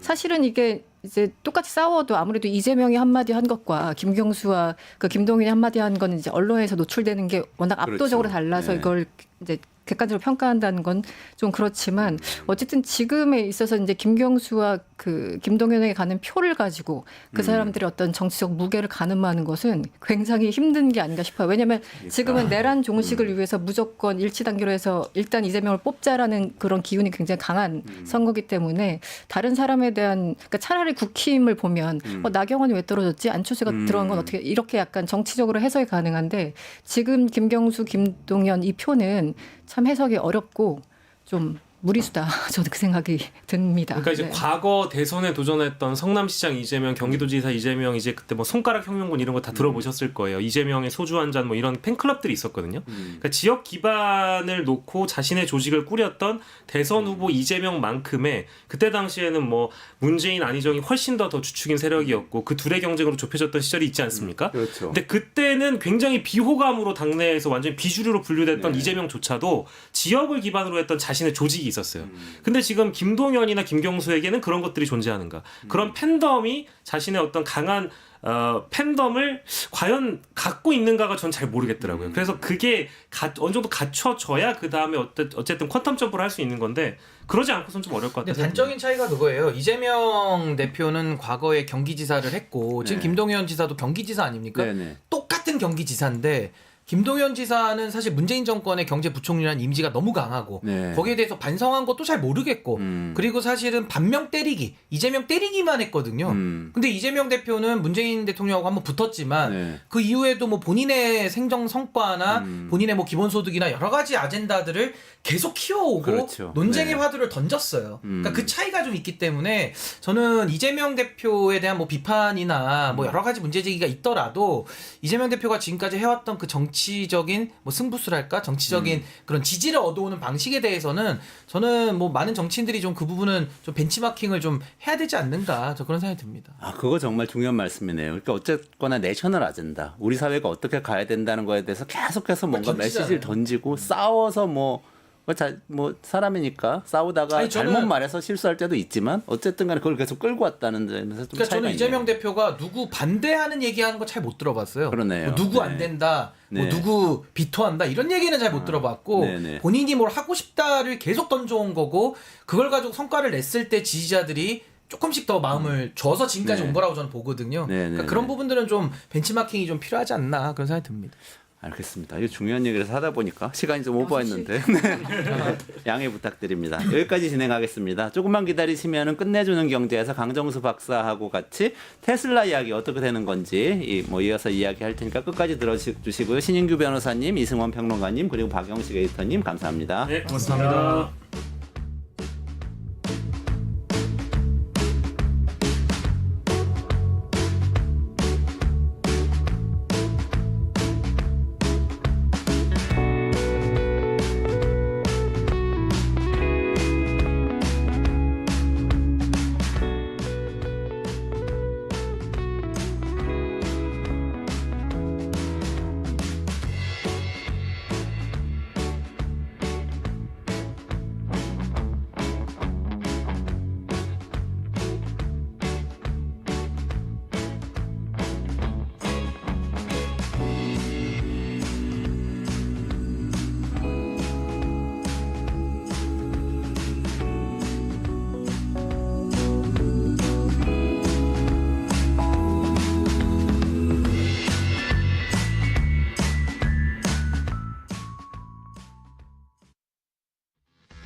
돈 버는 퀴즈쇼 증권 통판.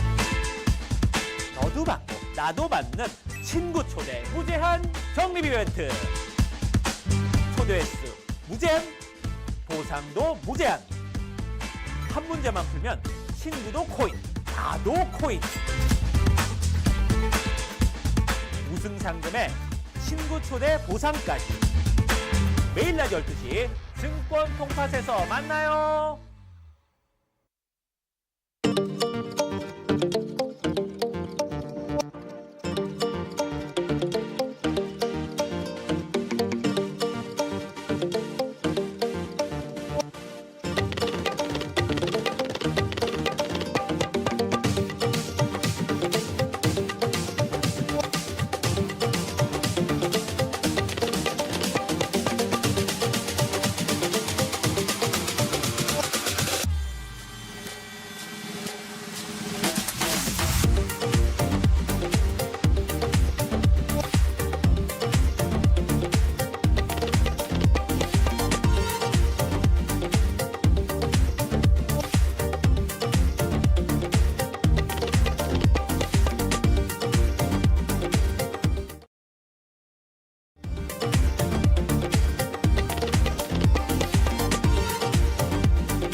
네, 안녕하세요. 이원재입니다. 4월 25일 금요일 이원재 끝내주는 경제 라이브 시작하겠습니다. 테슬라 테슬라 투자하시는 분들 지금 마음 엄청 졸이시죠? 엄청 주가 떨어졌다가 또 뭐 올라가는지 어쩐지 모르겠고 CEO가 정부에 참여해가지고 여러 가지 또 평지 폭발 일으키다가 또 그만두는지 아닌지 모르겠고 이런 와중에 새로운 소식이 나오고 있습니다. 오늘 강정수 박사 모시고 가장 핫한 테슬라 이야기 들어보시면서 이 투자 판단에 좀 도움을 얻어주시면 좋겠습니다. 강 박사님 어서 오세요. 안녕하세요. 반갑습니다. 네, 뭐 새로운 소식이 지금 테슬라 관련해서 나왔다고요? 그러니까 한국 시간으로 한 8시간 전에 네네네. 지금 이제 미국 흔히 우리 식으로 하면 교통부 장관이 네, 이 더피라고 하는 션 더피, 네네. 션 두피, 발음이 션 션 더피, 더피. 네. 더피가 새로 발표했습니다. 그래서 자율주행과 관련된 연방 정부 차원에서의 새로운 프레임워크를 발표를 했습니다. 그러면서 노골적으로 좀 AP 통신 좀 보여주시면 네네네. AP나 로이터 기사를 통신 좀 보시면 보여주시죠.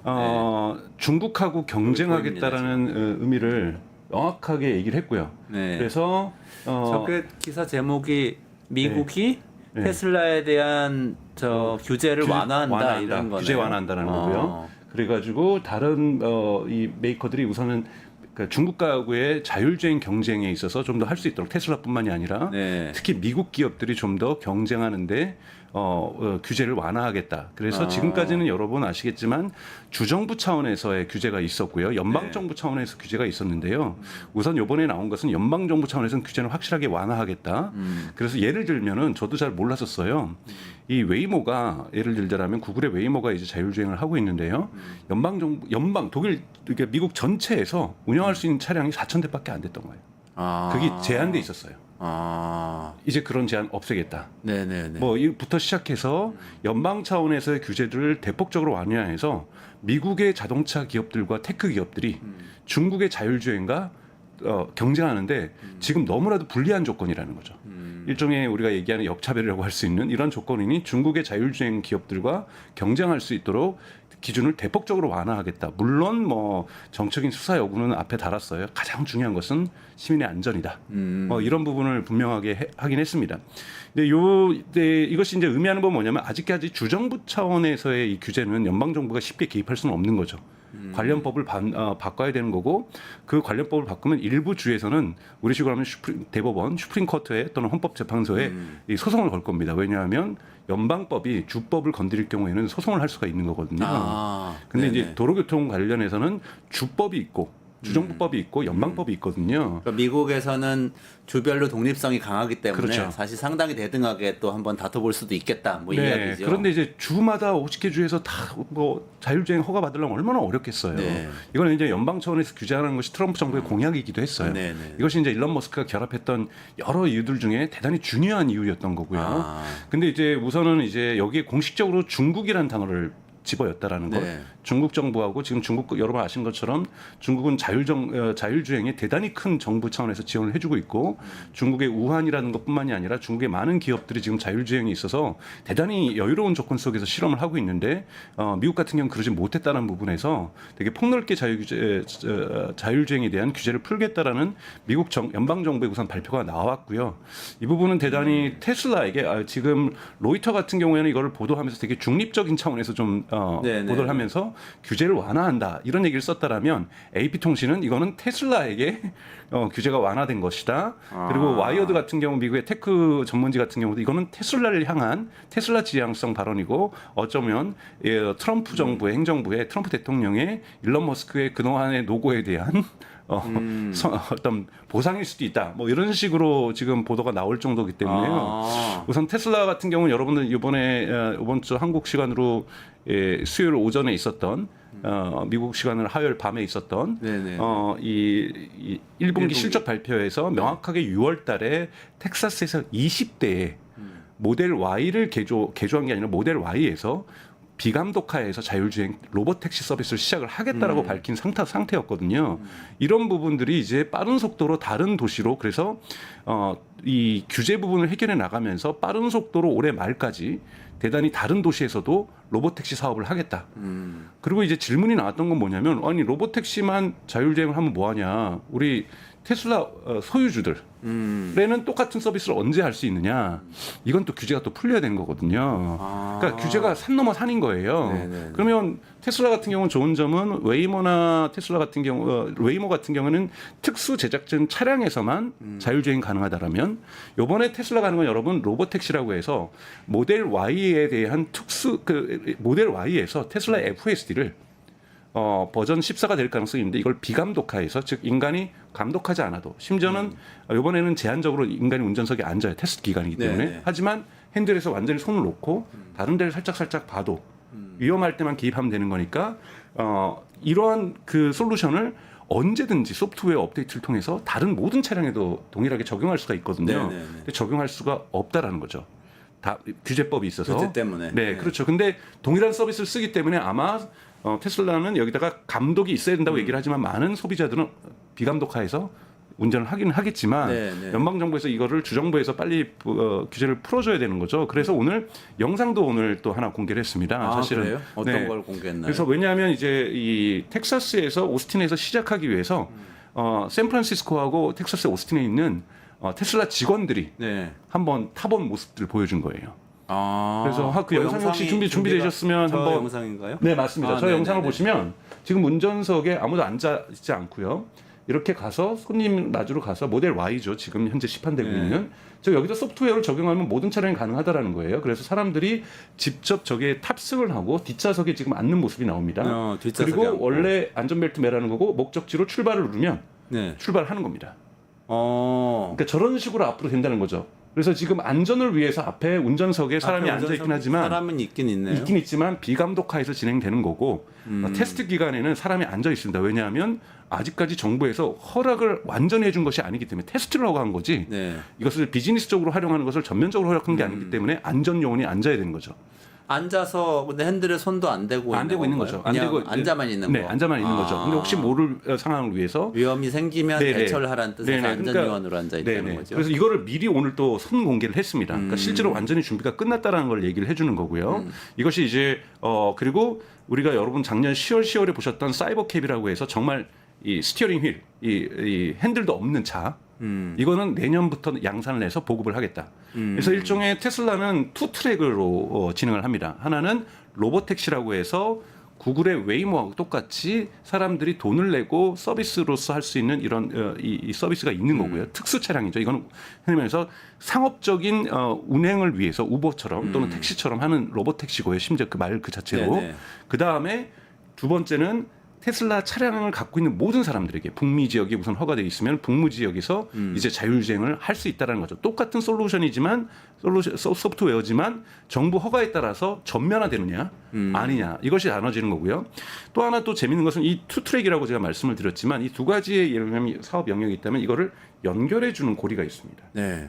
그게 뭐냐면 바로 저 앱이에요. 저 뒤에서 사람들이 지금 저 아까 영상 보신 거에서 앱으로 네, 테슬라의 네, 네. 로보택시를 호출한 겁니다. 그렇죠. 네. 핸드폰 그리고- 옆에 있잖아요. 네, 네. 있었고 그러게 되면 출발지로 목적지에서 출발 안전벨트 맸으니까 출발을 네. 눌렀죠. 자 이거는 테슬라가 로보택시 전용으로 만든 차량에서도 쓸 수 있을 뿐더러 테슬라가 약속하는 건 내년부터는 정부의 허가가 이제 나면서 이 자율주행 운영 소프트웨어가 테슬라의 모든 판매된 차량에 쓸 수 있다라면 내가 출근하고서 이 차량을 그 네트워크로 집어여서 네. 이 테슬라 로보택시 일종의 네트워크 서비스겠죠. 우버와 같은 네. 여기서 너 돈 좀 벌고 와라고 할 수 있어요.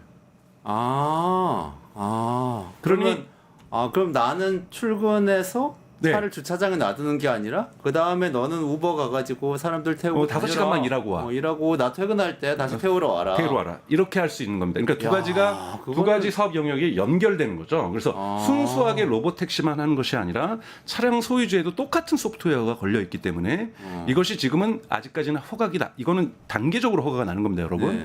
여기에서도 내년 정도 예상하고 있는 것은 정부에서 관련된 법안이 통과가 된다라면 이 차를 돈 좀 벌고 오세요라고 얘기할 수 있다라는 거죠. 그러면 테슬라가 노리는 거는 우버 같은 서비스도 같이 하겠다는 그 시장까지 노리고 있는 지금 우버 건가요? 서비스랑 똑같은 거예요. 처음에는 여러분 우버에 웨이모도 들어가 있습니다. 웨이모를 미국에서 여러분 이제 미국의 로스앤젤레스라든지 샌프란시스코라든지 이런 곳에서 페닉스라든지 또 이렇게 점점 도시들이 확대되고 있거든요. 여기서 쓰시려면 우버 앱을 키시면 거기 웨이모 차량을 부를 수 있는 것이 있습니다. 그래서 한국 분들도 요즘 관광 가시면 여행 가시면 그걸 타고 유튜브를 찍고 오세요. 그래서 웨이모라는 것은 우버와 결합되어 있다라는 거예요. 그런데 처음에는 사람들이 예측을 전문가들이 예측하면 그러면 테슬라의 로봇택시도 우버랑 같이 하겠구나. 그럴 줄 알았더니 그걸 깨고 그래서 테슬라의 주가가 올라가면 자율주행, 우버의 주가가 내려가는 경향이 있습니다. 우버랑 경쟁하겠다라는 거예요. 우버는 그러면은 GM 웨이모랑 하시고 우리는 독자 앱을 통해서 여기서 로봇택시 사업을 하겠고 그런데 테슬라가 자신하는 건 우리는 웨이모보다 싸다라는 거예요. 웨이모 같은 게 여러분 비용이 많이 드는 구조잖아요. 우선은 차량도 특수 차량이고 여기다 라이다도 있고 우버가 웨이모가 작동되기에는 특수 지도가 필요하거든요. 네. HD 맵이라고 해서 대단히 고화질의 지도가 있어야 되고 이것이 주기적으로 업데이트가 돼야 됩니다. 네. 대단히 많은 비용이 들어가는 거니까 우리는 그거랑 상관이 없기 때문에 가격을 되게 낮추겠다라는 거예요. 그리고 우리만의 앱을 만들겠고 우버와 같은 그 이름이 무엇이 될지는 아직까지 정해지지는 않은 것 같아요. 테슬라의 뭐가 될 수 있겠죠. 그래서 자율주행 로봇택시 앱이 되면 여기에 테슬라 소유주들이 예를 들면 미국에 100만 대가 그것이 가능하면 100만 대가 여기 들어갈 수 있는 거죠. 네. 그러면 정부의 허가만 나면 사실상 미국의 모든 도시에서 이 앱을 통해서 로봇택시를 부를 수가 있게 되는 겁니다. 아니 근데 이게 참 그렇게 말씀하시니까 굉장히 얘기가 커지는데 이게 지금 커집니다. 처음에는 이제 테슬라는 전기차 회사 이렇게 생각했다가 네. 자율주행차 얘기하니까 이게 차세대 자동차 자체가 자율주행차니까 그럼 자동차 시장을 다 노리는 거구나 했다가 지금 말씀하신 거는 로봇택시 나오면서는 사실은 택시까지도 하겠다고 했던 네. 건데 그걸 넘어서서 우버까지도 다 먹겠다. 네. 이런 큰 그림이네요. 큰 그림이죠. 그래서 사실은 이렇게 되면 차량에서 대단히 반복적인 수입이 나오는 거잖아요. 네. 보통 우리가 이거를 리커링 레비뉴라고 하는데요. 이걸 기업을 가치 평가할 때 대단히 중요합니다. 왜 예를 들면 구글이라든지 뭐 이러한 미국의 빅테크들이 돈을 많이 버냐면 정기적으로 항상 들어오는 돈들이 있거든요. 예를 들면 아마존 프라임 이걸 누리고 있는 게 쿠팡 와워 같은 거죠. 그렇죠. 이런 것들은 구독 서비스를 하면은 계속해서 돈이 들어오는 거거든요. 네. 그러니까 매출이 어느 정도 보장이 되기 시작하는 맞아, 거고 맞아. 여기에서 이 앱을 통해서 고객에서 고객을 운송하는 운송 네. 서비스로 들어가는 거잖아요. 네. 그러니까 운송 서비스 시장의 이용률이 어느 정도가 된다라면 이건 그냥 매달 테슬라가 거기서 또 수익을 나눠 가질 거 아니에요. 네네네. 고객들한테 100% 주지는 않겠죠. 네. 그 중에서 테슬라가 20%를 가져간다든지 30%를 가져가겠죠. 네. 그러면 그래도 저는 제 차를 갖다 주차장에 여놓는 것보다는 그러면 저의 그렇죠. 뭐 몇 년 운영하면 차값이 나오는 거잖아요. 네. 그러면 안 할 고객이 별로 없거든요. 그러니까 나 사무실에 있는 동안 나가서 10,000원이라도 벌어오면 뭐 좋은 거죠. 그렇죠. 그냥 한 달에 몇십만 원이라도 더 벌면. 그렇죠. 네. 그렇게 되면 예를 들면 할부로 이 차를 샀으면 그 중에 50%를 만약에 내가 벌어서 메꿀 수 있다라면 그것도 그렇게 연결이 되겠네요. 그러면 사실상 차량에 큰 돈 없이 사서 다들 굴리겠죠. 리스가 되는 거죠. 그렇죠. 실질적으로는. 근데 리스인데도 내가 소유주면서 그렇죠. 그 비용은 사실은 다른 차량에 비해서 가격이 50% 할인받는 거랑 거의 동일한 거거든요. 또는 잠자는 동안도 혹시 야간주행 서울 같은 경우에는 좀 뛰고 와. 그럴 수 있겠네요. 그 집에 진짜. 퇴근하면서 네. 너는 더 돈 벌고 와 아침까지 이렇게 할 수 있는 거죠. 물론 차의 수명은 줄어들 수 있겠죠. 그렇지만 이런 구조를 그래서 테슬라가 이번에 공개한 게 뭐냐면 로봇택시와 함께 스스로 이 충전하고 그러니까 리모트 충전에서 우리가 요즘 스마트폰 충전하듯이 그런 충전소를 지금 만들고 있는 거예요. 가가지고 사람이 아무도 안 타 있어도 혼자 가서 충전하고 그다음에 로봇 청소기가 거기 붙어 있습니다. 충전소에. 그러니까 슈퍼차저 네트워크에 보면 그럼 로봇 청소기가 들어와서 차량 안도 청소를 해줘요. 왜냐하면 고객들이 여기서 사실은 실수를 할 수도 있고 뭐 버릴 수 있잖아요. 매너 없는 분들은. 그럼 그거를 청소를 해주는 로봇 청소기를 지금 현재 테슬라 차량 로봇 청소기를 슈퍼차저에다 지금 설치하기 시작하고 있거든요. 이렇게 되면 운행이 가능해지는 거죠. 제가 어떤 통계를 보니까 어떤 한 시점을 이렇게 딱 잘라가지고 전 세계에 있는 모든 차를 조사를 하면은 그 중에 97%가 서 있다고 하더라고요. 네. 어떤 맞습니다. 한 순간에. 네. 그러면 대부분 차는 사실 주차장에 있고 네.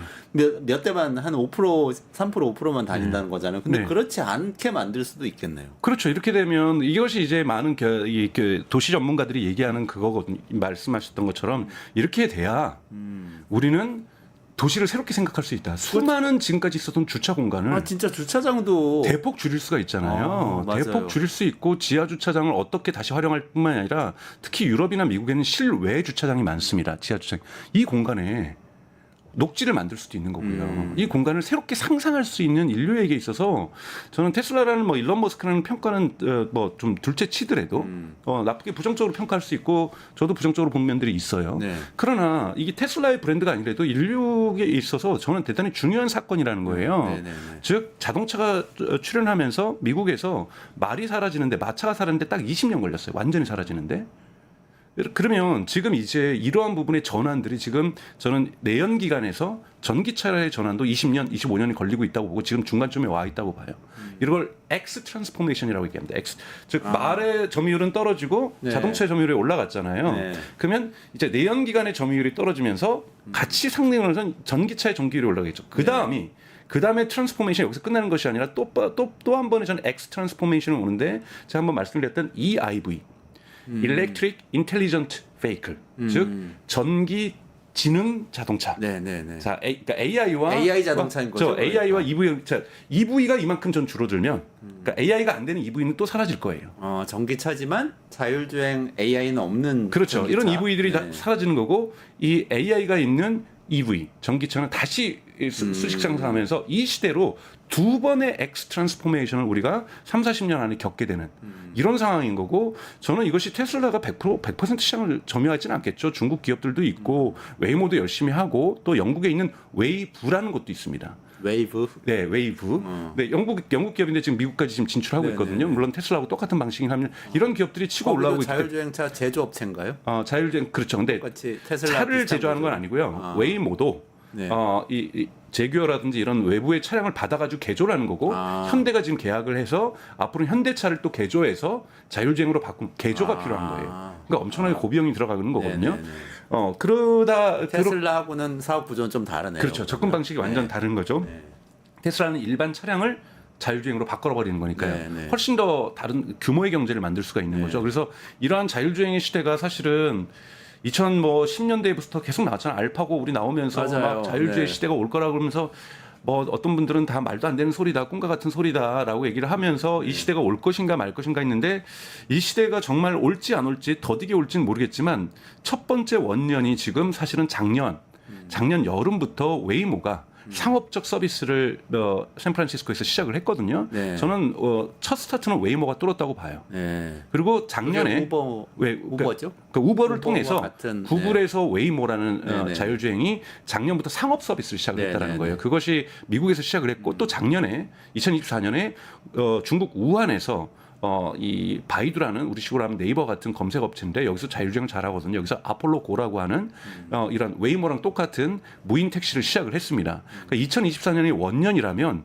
2025년에 이제 테슬라가 여기에 뛰어든 거고 테슬라는 근데 판을 더 크게 흔들어서 이것을 대중시장으로 바꾸려고 하는 겁니다. 네, 네, 네. 특정 도시에서 제한된 차량이 아니라 로봇 택시도 전문 차량도 생산을 하지만 사이버 캡이라고 해서 캡이 여러분 영어로는 택시라는 뜻이잖아요. 네네. 그래서 사이버 캡이라고 하는 특수 차량을 해서 전용 테슬라가 직접 운영하는 테슬라가 직접 운영하는 로봇 택시도 존재하지만 소비자들이 소유하고 있는 테슬라 차량을 로봇 택시로 일시적으로 전환해서 하루에 자신이 차를 쓰지 않을 때 제공하는 이러한 시대로 진입한다라는 것은 대단히 역사적인 사건이라고 저는 보고 있습니다. 굉장한 전환점일 수가 있겠네요. 네.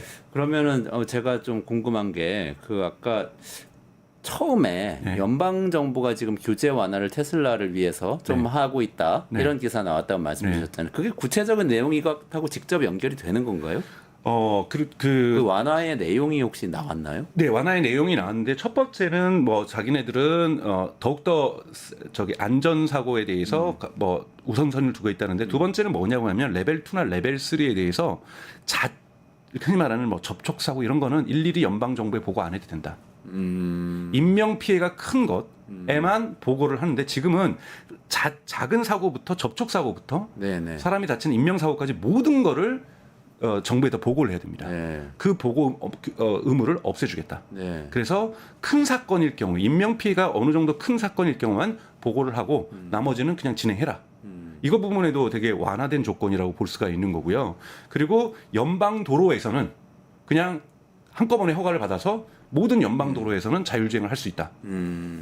근데 왜냐하면 미국이 근데 연방 도로가 이건 연방 도로는 근데 사실은 많지 않습니다. 제가 알기로는 연방도로는 주하고 그렇죠. 주를 연결하는 도로만. 네. 그러니까 우리로 따지면은 고속도로. 경부고속도로 같은 거. 네, 그렇죠. 고속도로. 이런 것만 이제 연방 도로인 거고요. 국도, 지방도 같은 거는 다 주 주에서 관할하고 있죠. 네. 그래서 근데 이렇게 연방 정부가 프레임워크를 그러니까 페더럴 프레임워크라는 단어를 썼거든요. for self driving. 그래서 이 연방 정부의 프레임워크가 나왔기 때문에 이것이 지금 끝판왕은 아니고요. 근데 시작점이 됐다라는 거죠. 네, 네. 시작점이 됐고 이것의 정책의 목표를 중국 자율주행에다가 겨눴다라는 것. 네. 이 부분을 강요하면서 우선 주정부를 압박을 하겠죠. 네, 네. 주정부를 압박을 해서 이렇게 하려면 여러분 오래 걸리는 것이 하원의 법이 나와야 되죠. 네. 그리고 상원에 통과를 해야 되고 네.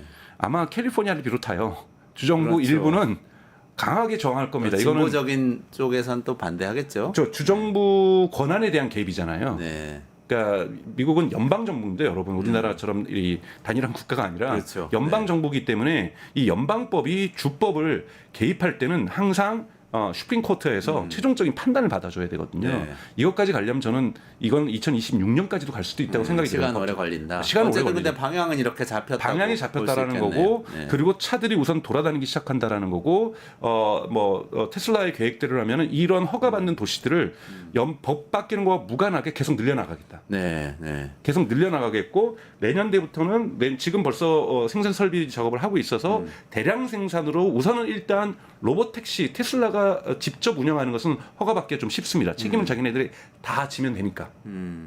근데 아직까지 제가 저기 운전하고 와서 출근하면서 너 돈 좀 벌어갖고 와 차한테 이런 부분까지 하려면 여러 가지 교란들이 일어날 수 있거든요. 그렇죠. 책임 소재도 여러 가지로 나눠질 수 있고 좀 이런 부분까지 가려면 좀 시간이 걸리지만 그렇죠. 돈 버는 과정에서 뭐 사고 날 수도 있고. 그렇죠. 뭐 그럼 이런 누가 것들을 책임지느냐? 어떻게 책임지냐? 이거는 테슬라가 지금은 우선은 자율주행은 테슬라 차량 만든 제작사가 책임을 지게 돼 제조사가. 있는데요. 제조사가 되게 돼 있는데 이런 식으로 돈 벌기 위해서 내보냈는데 마음껏 내보내고 책임은 소비자에게 이 차주에게는 하나도 없는가? 돈은 차주한테 다 가는데 그러면 좀 또- 문제가 있을 수가 네. 있는 거고 그럼 이걸 배분을 어떻게 할 것인가? 책임 소재에 대한 리스크를 위험성을 만약에 차량 제조사가 다진다라면 배분 구조도 좀 논의가 될 수 있어서 그럴 수 이 있겠네. 부분까지 완벽하게 우리가 생각하는 사실 꿈과 같은 거죠. 사람이 더 이상 교통사고로 다치지 않는 사회, 그리고 주차장이 필요 없는 사회, 사실 꿈만 같잖아요. 근데 그런 것이 이루어지려면 저는 조금은 남아 있다. 시간은 좀 남아 있지만 방향은 그렇게 잡혔다 이런 말씀이잖아요. 그리고 그것이 스타트가 됐고 네. 역사의 페이지들이 하나씩 구글의 웨이모에 의해서 그리고 공정하게 얘기하면 중국의 바이두의 아폴로 고에 의해서 시작이 되었고 이것이 테슬라에 의해서 대단히 큰 장이 쓰여지고 있는 거고 계속해서 이 장들이 역사의 장들이 페이지들이 기록될 가능성들이 저는 높다고 보고 있습니다. 어쨌든 자율주행 상용화가 굉장히 구체화되고 있다. 요거는 분명한 것 같은데 그렇죠. 그럼 그 다음 질문은 그 시장이 확 열렸다고 했을 때 그럼 과연 테슬라가 다 먹을 수 있는 건가? 요게 아까 잠깐 말씀하셨지만 중요한 것 같아요. 왜냐하면은 지난번에 자율주행 기술 몇 가지 설명해 주시면서 이 테슬라가 카메라 갖고 하는 거는 이게 그 간편하긴 한데 조금 부정확한 면이 있고 웨이모, 구글 웨이모가 이게 여러 가지 레이더 같은 거 가지고 하는 건 정확하긴 한데 비싼 면이 있고 뭐 이렇다고 설명 주셨는데 시간이 지나면 이런 구도도 바뀔 수 있는 건 아닌가? 좀 봐야죠. 왜냐하면 이제 그러니까 테슬라가 그랬냐면 무사고를 스토리텔링에 쓰지 않거든요. 네. 인간보다 안전하냐는 단어를 쓰고 있어요. 네. 그래서 올해는 2025년 인간보다 10배 안전하지만 내년엔 100배 안전해질 거다. 이런 표현을 쓰고 있단 말이에요. 사실 웨이모도 사고가 없는 건 아니거든요. 왜냐하면 가장 사실은 예측하기 어려운 경우가 인간이 예측하기 어렵잖아요. 좌측 깜빡이 네, 우회전한다든지 그렇죠. 네. 뭐 이런 경우가 있기 때문에 깜빡이도 안 하고 갑자기 훅 차선 변경한다든지 이런 경우가 있기 때문에 이런 것까지 완전히 무사고로 가긴 쉽지 않을 거라고 저는 봐요. 그 과정에서 아니야 레이더하고 라이다는 써. 네. 라고 하는 나라가 있을 수 있고 도시가 있을 수도 있고요. 근데 중국 같은 경우는 이것이 혼합되어 있거든요. 그러니까 레이더하고 라이다를 쓰는 곳이 있고 뭐 샤오펑처럼 이 중국의 샤오펑처럼 아예 테슬라처럼 카메라만 쓰는 것도 있고요. 이것에 대해서 어떻게 사회가 수용할지는 이 주행을 하면서 사고가 어떻게 발생하는가 여기에 따른 사회적 수용성이 어떻게 될 것인가를 볼 필요가 있을 것 같아요. 그래서 이런 부분들도 해결이 돼야지 둘 중에 하나 누가 이길 것인가. 경제적으로만 보면은 테슬라의 비전으로만 가는 것이 이기죠. 그리고 또 하나 지금 준비하고 있는 곳이 있습니다. 바로 엔비디아죠. 엔비디아요. 네, 엔비디아가 여러 번 많이 들어보셨겠지만 물리 AI라고 해서 우리는 가상 공간에서 연습을 다 시킬게. 거기에 결합하는 곳이 토요타입니다. 네. 토요타가 거기랑 파트너를 맺었거든요. 그럼 토요타 같은 경우에는 지금 엔비디아랑 같이 가상 공간에서 자율주행을 연습을 하고 있어요. 네. 그리고 나서 실제 공간에 나가겠다고 하는데 네. 가상 공간에서 지금 아직까지 밝혀지지 않은 것은 카메라로만 가상 공간에서 연습하고 있는 건지 가상 공간에서도 레이더하고 라이다를 쓰고 있는 건지 이건 알려져 있지 않아요. 네. 이건 제3의 주자라고 볼 수가 있는 거죠. 왜냐하면 여러분 이 시장이 얼마나 크겠습니까? 이거를 테슬라가 100% 먹을 일은 거의 불가능에 가깝고요. 네. 여러 업체들이 분점하겠지만 다수를 누가 장악하느냐. 네. 이 부분이 대단히 중요하고 처음에 여기에서 브랜드 이미지가 많이 제고될 거라고 저는 보고 있습니다. 사실 갈등도 있겠죠. 미국에도는 이미 우버랑 미국이 전 도시에 들어오면서 이미 택시 운전사들의 힘은 꺾였다고 볼 수 있거든요. 네. 한국에서 이걸 허가한다?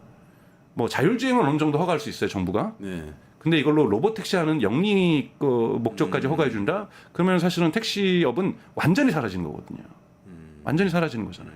그럼 이 부분에 대한 사회적 보장 없이 이 부분이 일어날 수 있을까라는 거에는 여러분 당연하게 질문을 던질 수가 있죠. 그러니까 지금으로서는 근데 아까 처음에 말씀하신 구도는 테슬라는 많은 차를 팔아서 이미 깔아놨는데 그 지금 있는 차들이 자율주행으로 바뀌는 거다 이렇게 얘기하면서 확 치고 들어갈 준비를 딱 하고 있는데 그렇죠.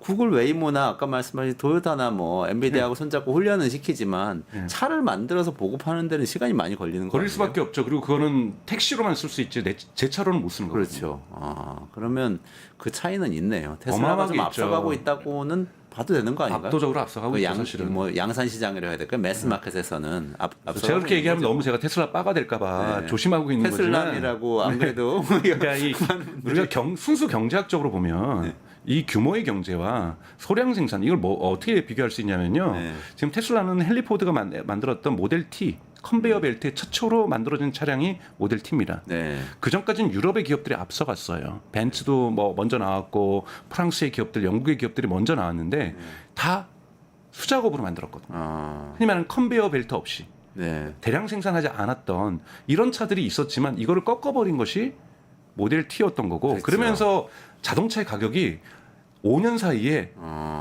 10분의 1로 내려갑니다. 그러니까 엄청나게 내려갔잖아요. 그러면서 대중시장이 만들어지고 어쩔 수 없이 유럽에 있는 독일과 프랑스와 영국에 있는 기업들도 또 이탈리아에 있는 기업들도 이 모델 T를 이 포드의 방식을 모방하죠. 네. 그러면서 사실 자동차 시대가 열린 거잖아요.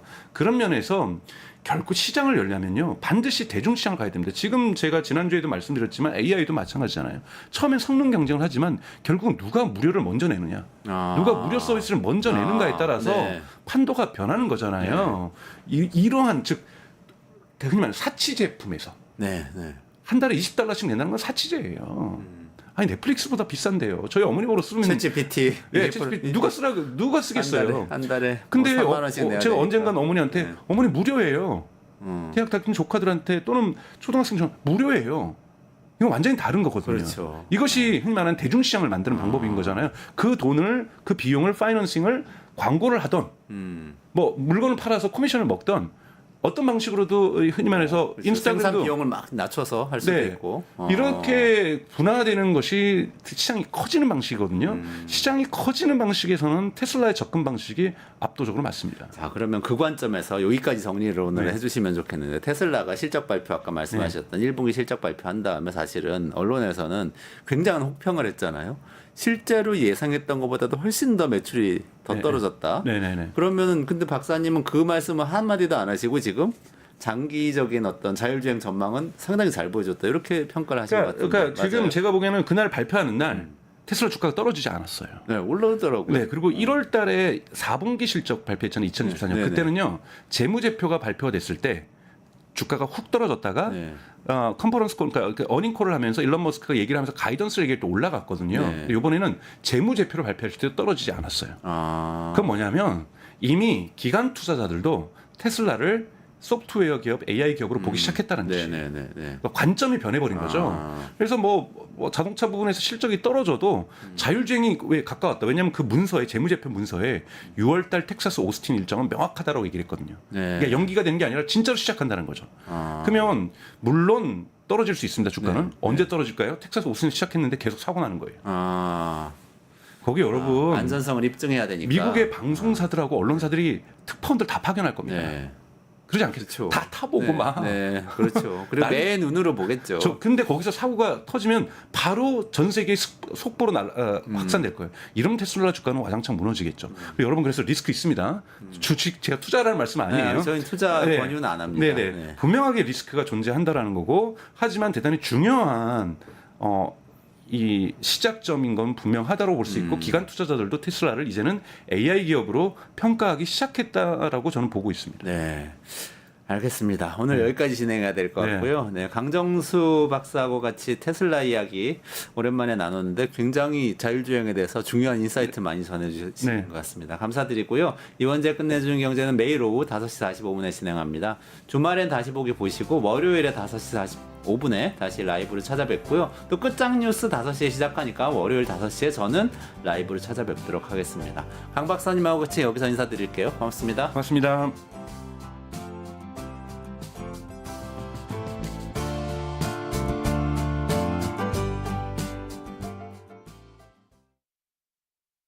뉴스토마토 K평화연구원이 12.3 내란을 막아낸 시민영웅 1000명 찾기 프로젝트를 진행합니다. 비상계엄 선포 이후 국회, 광화문, 남태령, 한남동 공관, 헌법재판소 등지에서 내란을 막고 탄핵 소추를 이뤄낸 시민영웅 1000명을 찾아내 대한민국 민주주의의 역사로 기록하고 시상의 본보기로 삼음으로써 민주주의를 더 널리 확산하기 위한 프로젝트입니다. 이 과정에 직접 참여했거나 참여자를 추천해 주실 분들은 우측 제보하기 QR코드나 아래 메일로 추천 및 제보해 주세요. 민주시민 여러분의 많은 참여 바랍니다. 뉴스토마토 K평화연구원과 함께 해주실 분들의 추천 제보 및 후원을 기다립니다.